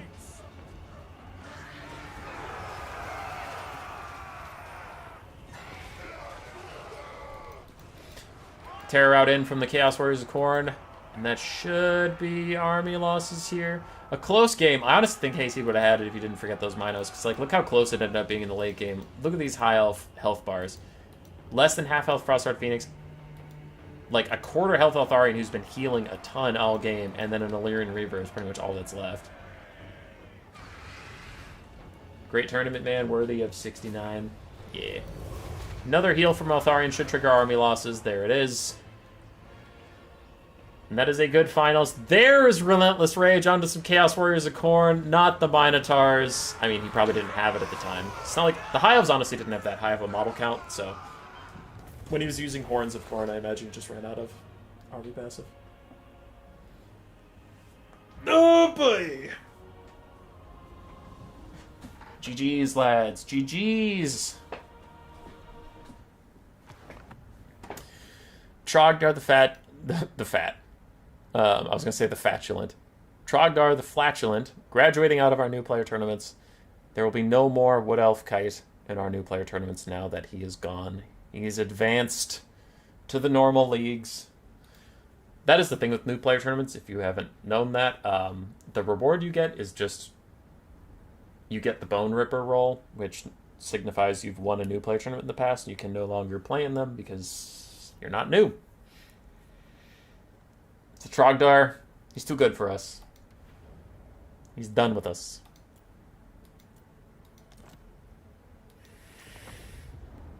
All right. Boom. That is it. We are done. Done with the stream. Done with all this nonsense. I've got to go. So hopefully y'all had a good time. Like and subscribe or whatever. Or whatever. Goodbye. Is there anybody we can raid? Let's take a look. See if there's any raiding options out there for Warhammer 3 multiplayer. Warhammer 3 live. There's Mercy the Mad. There's Ticity. There's Legend of Total War. Can I raid Legend of Total War? Does he have raiding on? Because that would be really funny. That would be a power move. Is if you raid Legend, that's a fucking flex.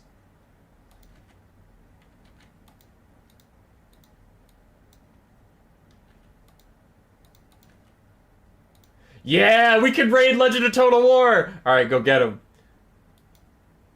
Go get him. We're raiding Legend of Total War.